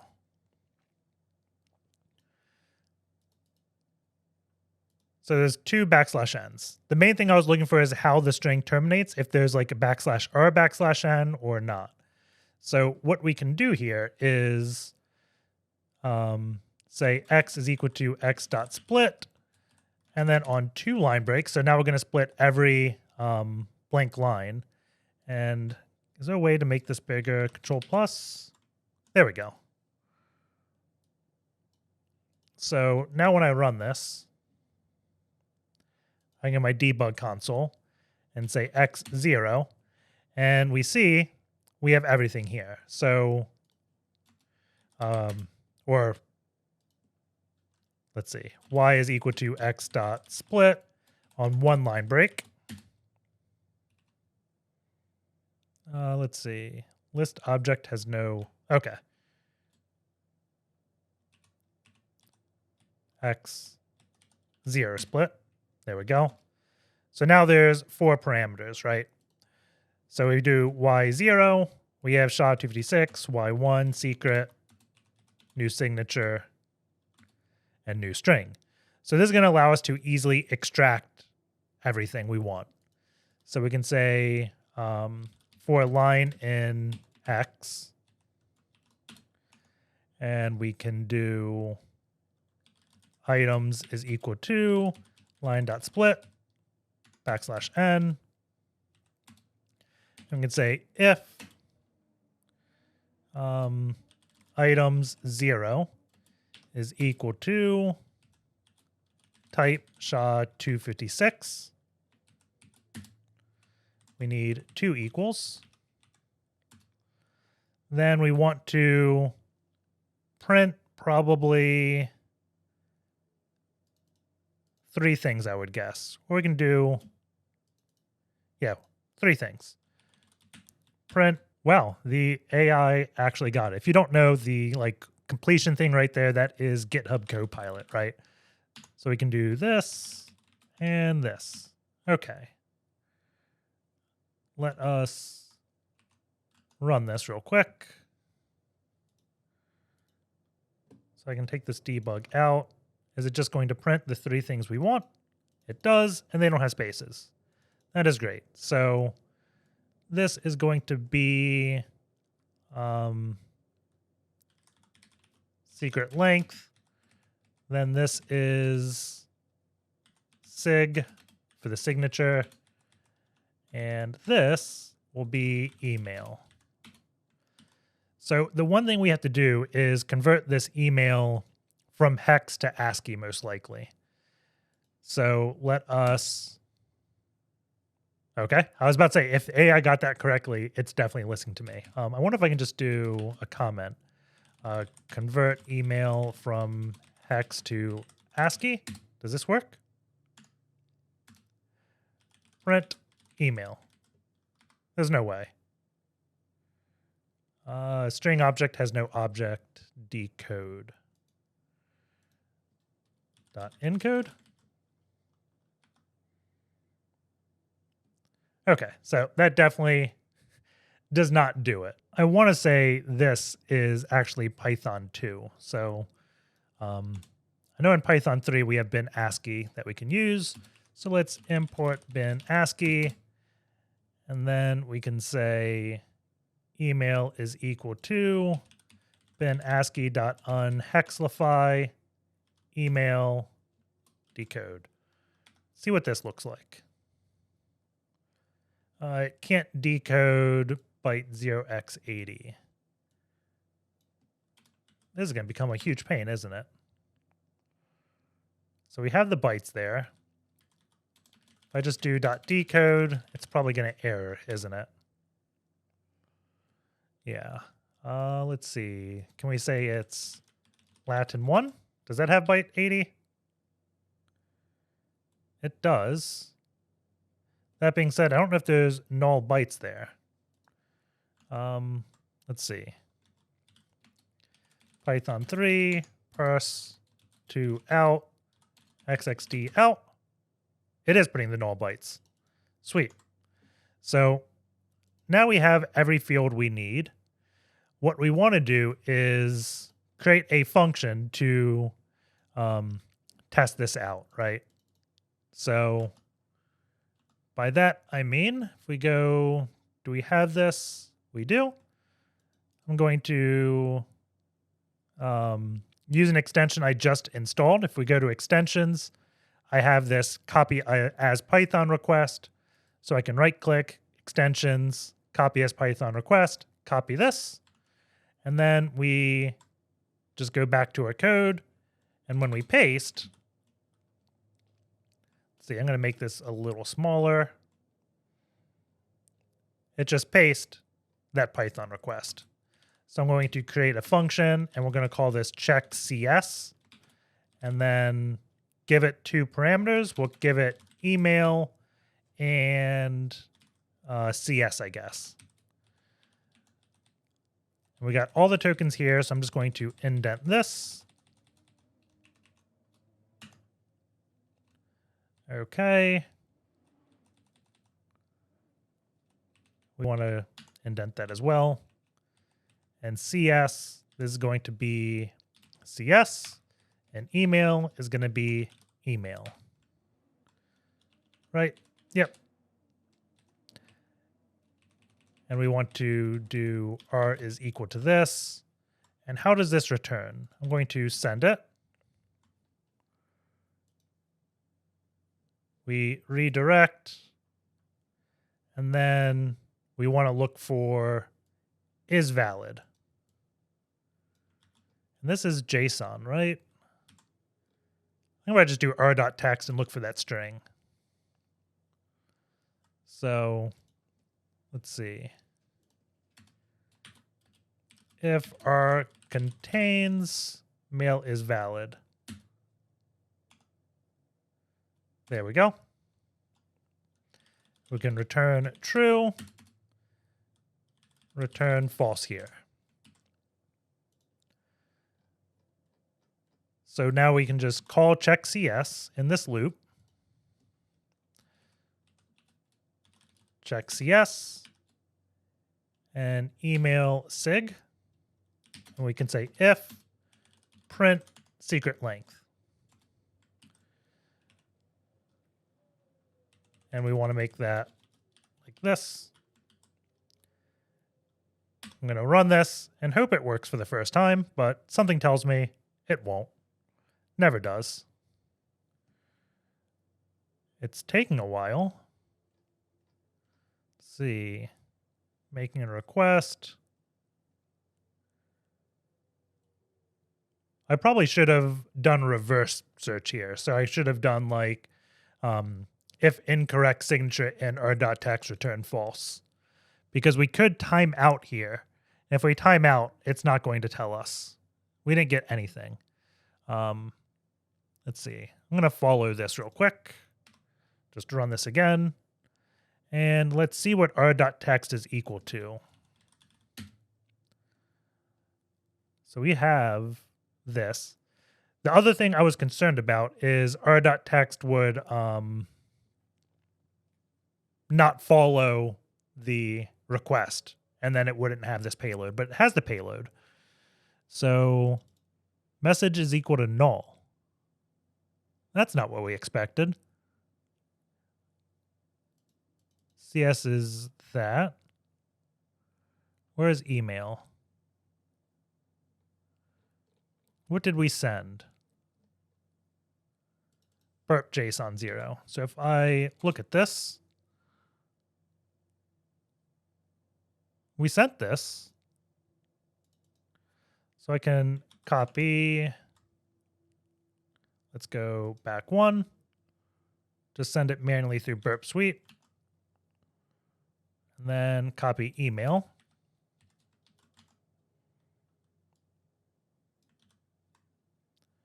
Okay. So we send this. We want to follow the redirect. We got invalid signature. That's bizarre. But here, we got null. I'm going to follow this once. We break again. Let's do r.text. I'm going to copy this. Echo-n jq dot. Message null. So something screwed up in our request.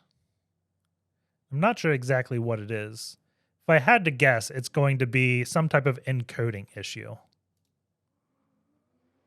Let's see. I'm going to stop this. Let's see. We send CS and email. So we did email CS. Okay. Email is this. We unhex it. That's fine. Sig. Okay.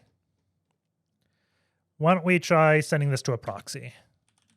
So proxies is equal to HTTP, then HTTP localhost 8080. Proxies is equal to proxies. So now we're going to intercept the request so we can see exactly what it looks like. Run it. Here is our request. Send this to repeater. Follow redirection. Invalid signature. So forward. And let's look at r.text again. Let's see, errors, Charlie. Why is it getting message null?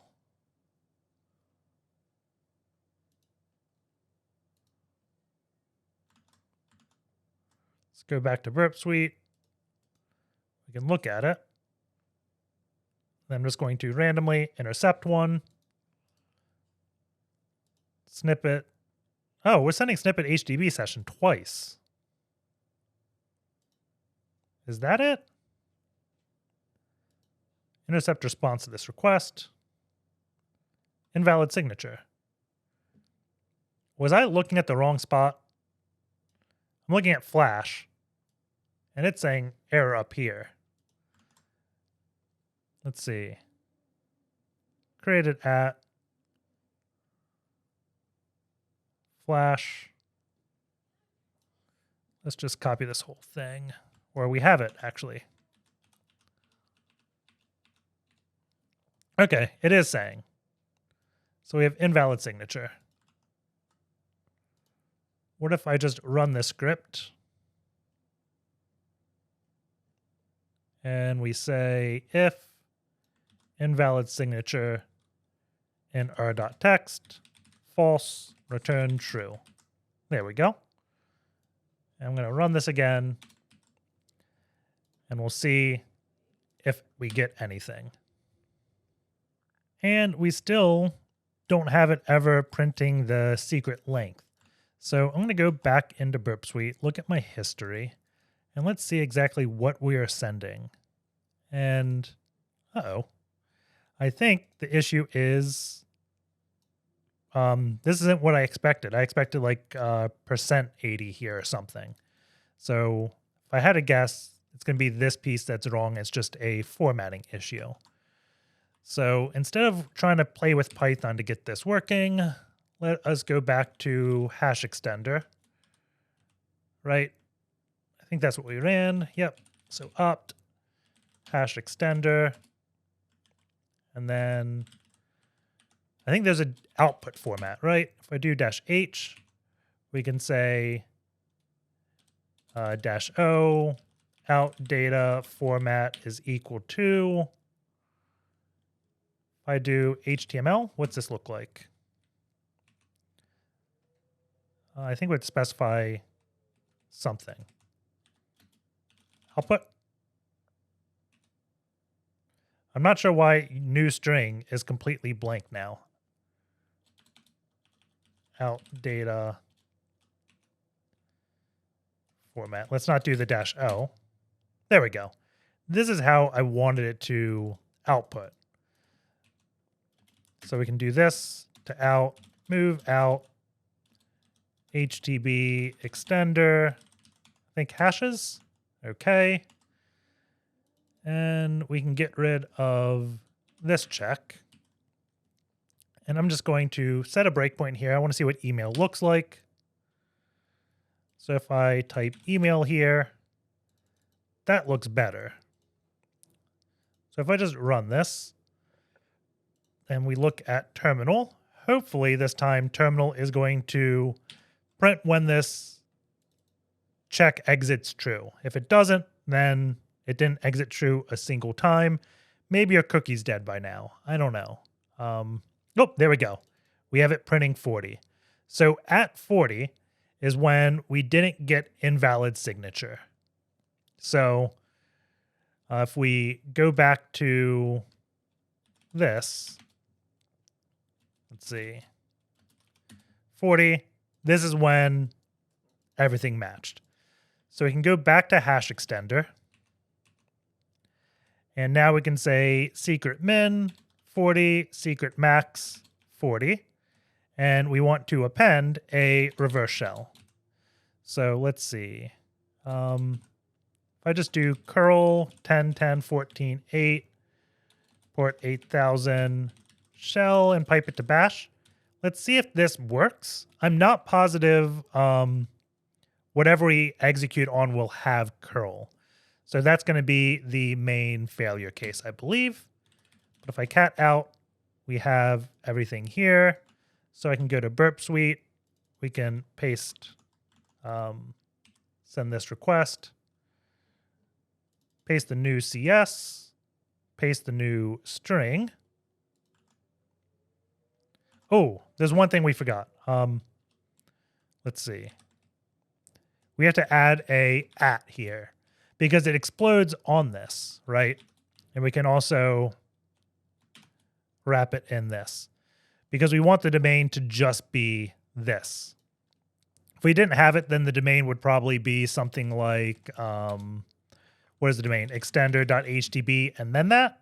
But again, by appending an @ there, then domain is only going to be this. There we go. So this is the secret we want. Then this can be the string.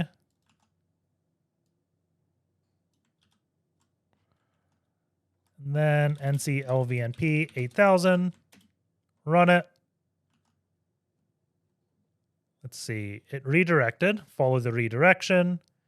Invalid signature.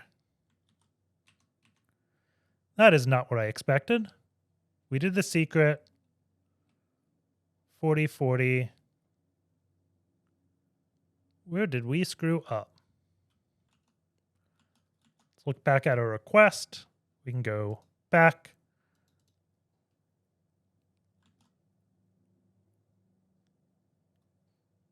Let's see.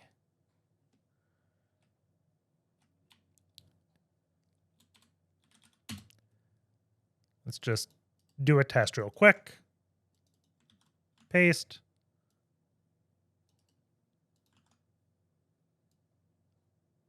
Paste. Send.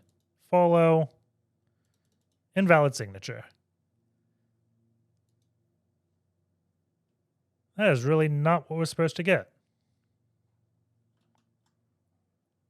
We have something wrong here.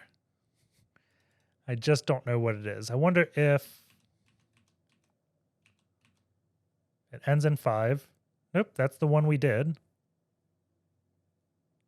Data, that looks the same.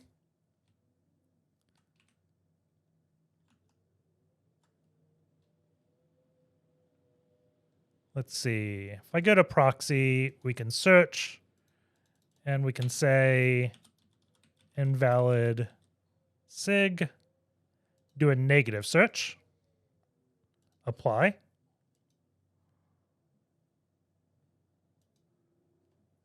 That's not what we want. Let's see.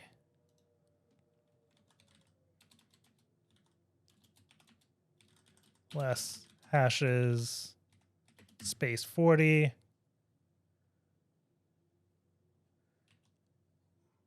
I wonder if I'm grabbing SM3.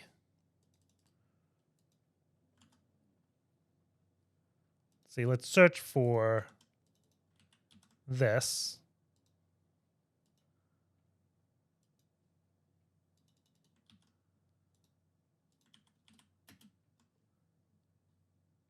Follow.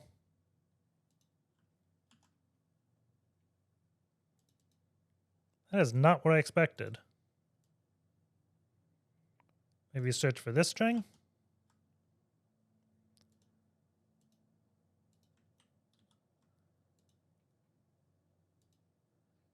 That's not found.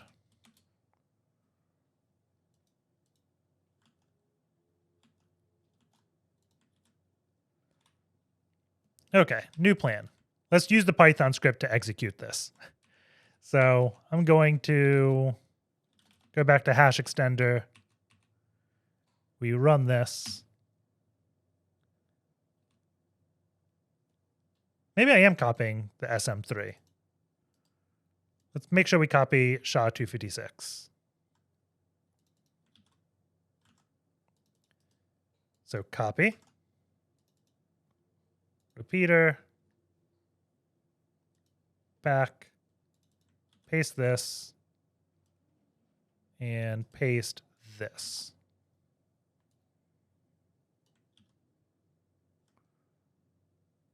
We don't want new string.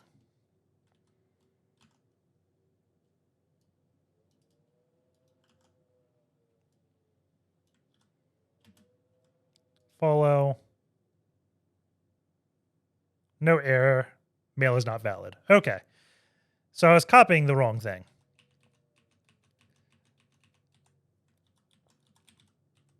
Let's go back to the curl, the same exact thing I did, and copy from SHA-256. I'm guessing my eyes just went to the last thing, because that B54 definitely looks familiar, and that's an embarrassing mistake to make, but probably a mistake you may make as well if you're doing this quickly like I am. So we paste this one in.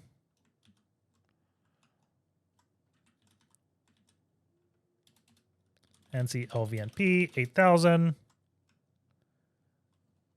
We send, and we get the request. Awesome. So now we have code execution finally. Make dir dub dub dub. We already have it. Let's v. Oh, this is not HTB extender. Make dir dub dub dub.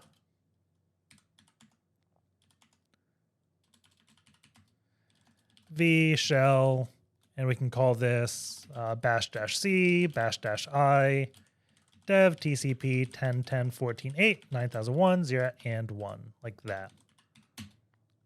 And then Python 3, -m, http server, nc, lvnp, 9001. Let's send this again. It did not follow.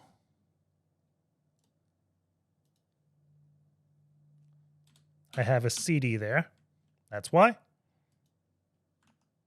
It hung, and we have a shell on this Docker container. So let's do Python 3 import pty, pty spawn, ben sh. Python not found. Which Python 2? Python 2 is here. Sounds weird saying that. Let's see, is bin bash here? It looks like it is. stty raw minus echo fg enter enter. And then let's look at the rows and columns 31 and 121. stty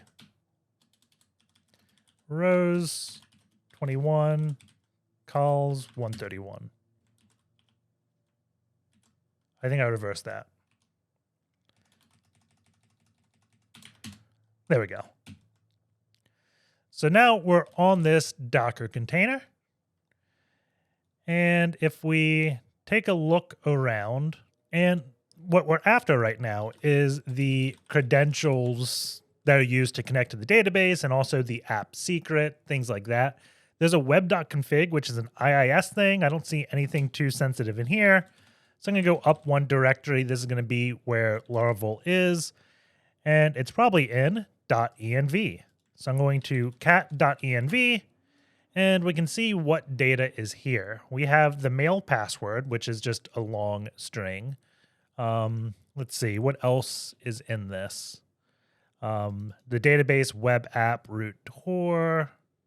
App secret is just a random string. And if we tried to use this with like su to root, it doesn't work, right? So we're kind of stuck. We can do which MySQL. We don't have it on. We could try setting up Chisel so we can connect to the database, but we already dumped a lot of the hashes out of the database from the management dump endpoint. So that's not really going to help us that much. So at this point, I'm going to run linpeas on this container. Let's do linpeas GitHub to find it. And then we just want to download it. So I'm going to go to peas.ng, go to the releases, linpeas.sh, save it.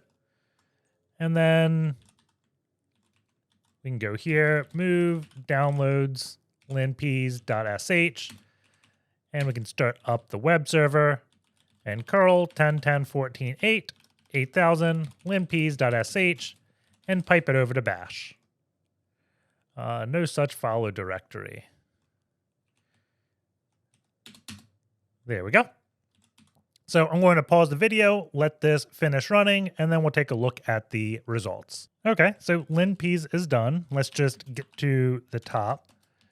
So let's go up here, and let's just go down and look at the red things. So first, it's potentially vulnerable to a CVE. I'm not really going to look at that. I generally use CVEs last. It's always a last resort if I want to do an actual exploit, because finding misconfigurations is always safer. And right off the top of the bat, we see tempfs, and it's mapping app docker.sock. And I'm going to guess this is going to be the path. I think docker.sock is also mentioned somewhere else. Let's see. Let's just do a search for docker.sock. We can see it's readable belonging to root and readable by me, but not or readable. But this is a Linux socket, and it's pretty much just a web interface to Docker. So because this is on this container, we can use this to tunnel back to the host and run Docker commands. So to prove that, we can use curl. I think we could do Unix, then docker.sock. And let's see. Actually, I think we have to do Unix socket like this, and then docker.sock http localhost images json-s. And I don't have JQ on this box, but this is giving me a bunch of information about the images. And it's going to be a real pain to just use Docker with just the REST API. So we are going to... why is it copying like that? That is weird. There we go. I was going to put it on my local host where I can JQ it. But as I was saying, it's going to be a real pain to use Docker with just curl, right? I'm going to put the binary on this box, and then we're going to show SSH could also just tunnel a socket just like you do a network connection, right? But first, let's echo-n and paste in what we had, JQ dot. We can see the output of it, right? And if you ever ran like a Docker images command, this may look familiar. We can see Laravel app main here, just the various things that is running. So like the PHP Apache 7.4 Docker image, but this proves we can talk to Docker on the host. So the first thing we want to do is get Docker down to this container. And I'm going to do that through just the web server because I have Docker installed on my computer. So I'm going to copy user bin Docker here, strip the web server, and then we can go dev shm wget 10.10.14.8 port 8000 Docker, and download this image. Hopefully it's like the right architecture and everything for this container. I don't know what it's actually coded in. Maybe it's Golang based upon how big this is, and no space left on device. Well, that is annoying. RM Docker. Let's see. du-hs user bin Docker. How big is this? 82 megs. Wow. I was going to see if it said Go or something. Yeah, it is Golang. Go build. Let's see. which docker, then we can do du-hs user bin docker, 58 megs on this one. Let's try it. HTTP server will listen on 8008, I guess. And here, IP-ADDR, ifconfig, let's see, 172.18. wget 172.18.01, 8008, docker. Did not copy? Oh, we have to, of course, get there. So now we saved it. So definitely use this image, not the one you have on your host. Well, I say that. We haven't actually verified it works yet, right? Permission denied. I probably can't execute out of dev shm. And maybe if I was in temp to begin with, it may have worked. Let's see. Yeah, I probably should have not used dev at all. We see it's 64 megs. So if I just did on like temp or somewhere on my operating system, it most likely would have worked, right? So now we have the docker command. So we can do -h, Unix, and then specify where it is, which is at docker.sock. And then if we just do ps, we can see the ps output, right? So I'm going to do images. So we can see all the images on this. And I'm going to run, let's see. Let's just do the Laravel app, right? So docker, well, let's do the same thing. And then run --name ipsec IT for interactive. We want to make it privileged. And we can mount / to /mount. And then -d is going to start it detached. And then we want to do --rm to remove the container when it stops. So we don't have this just dangling, right? And then when I run this, we have the container running. So if I do now a docker ps command, we see Laravel, where is ipsec? Let's just do less-S. Oh, less is not found. That's annoying. Let's see. 6 seconds ago. It's probably going to be this one, right? Yeah, ipsec is here. It's just on 2 lines. So we can do docker run -it, then b732sh. Maybe we specify it by its name, which is ipsec. Let's see. Docker run. I thought it was docker run. Maybe it's docker exec.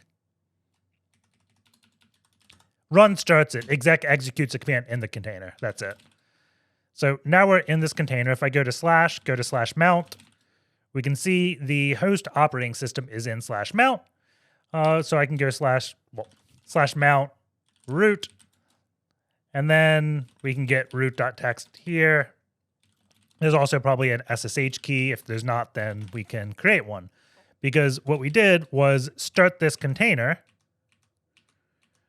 with the host operating system /map to /mount of the container, right? So that is one way we could do of Docker.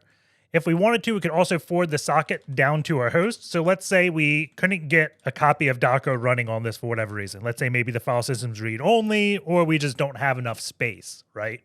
If I do which SSH, I do have SSH on this box. So I'm going to do sudo service SSH start. And then we can SSH 10.10.14.8. Let's just make sure we can. We can't because in HackTheBox, the actual VMs can't SSH on, well, can't reach the VPN over port 22. So I'm going to do sudo vi etc ssh shd config port. And I'm going to change this to 8001. And we can restart SSH.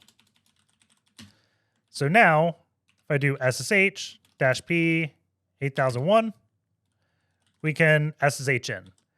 We should create a separate user and only allow tunneling, but I'm lazy, so we're not going to do that. We're just going to go right in and do a tunnel, right? So let's do a -n and then capital N. And what that's going to do is prevent us from ever entering a command in this SSH session, since I'm going from the target back to my host. And I consider my host sensitive, so I don't ever want a command ran on this SSH tunnel. And then -R for a reverse tunnel. And I'm going to do dev shm docker.sock, and that's going to create this file on my local host. It's important that the user I'm SSHing to has write access to that directory. And then we'll do a colon, and then the file we want to forward, or the socket we want to forward. So if I do this, let's do lsla on dev shm. You can see I don't have a docker.sock there. We're going to do this, enter my password, and we see it just hangs, but remember, I did -nn, so I don't have any way to execute commands. If I do a lsla, we have docker.sock created. And it is a special file. So now I'm going to do docker-h, Unix, and then dev shm docker.sock, ps. And we can see we can run Docker commands on our target, right? So if we do exec-it, I think we already killed the one session we had. So let's just go into this Laravel container. We'll go into MySQL, right? So we can do sh. And now we are on the MySQL container of this box. We can prove by just doing MySQL-p. The password was tor. We saw it in the environment variable. Show tables. Actually, we want to do show databases first. Use web app, show tables, and we can just see everything we want, right? So like select star from users and get all the information there. So that is showing how you can do a Docker socket through a SSH tunnel, which I think is really cool. These socket files are really powerful. So that's going to be the video. Take care, guys, and I'll see you all next time.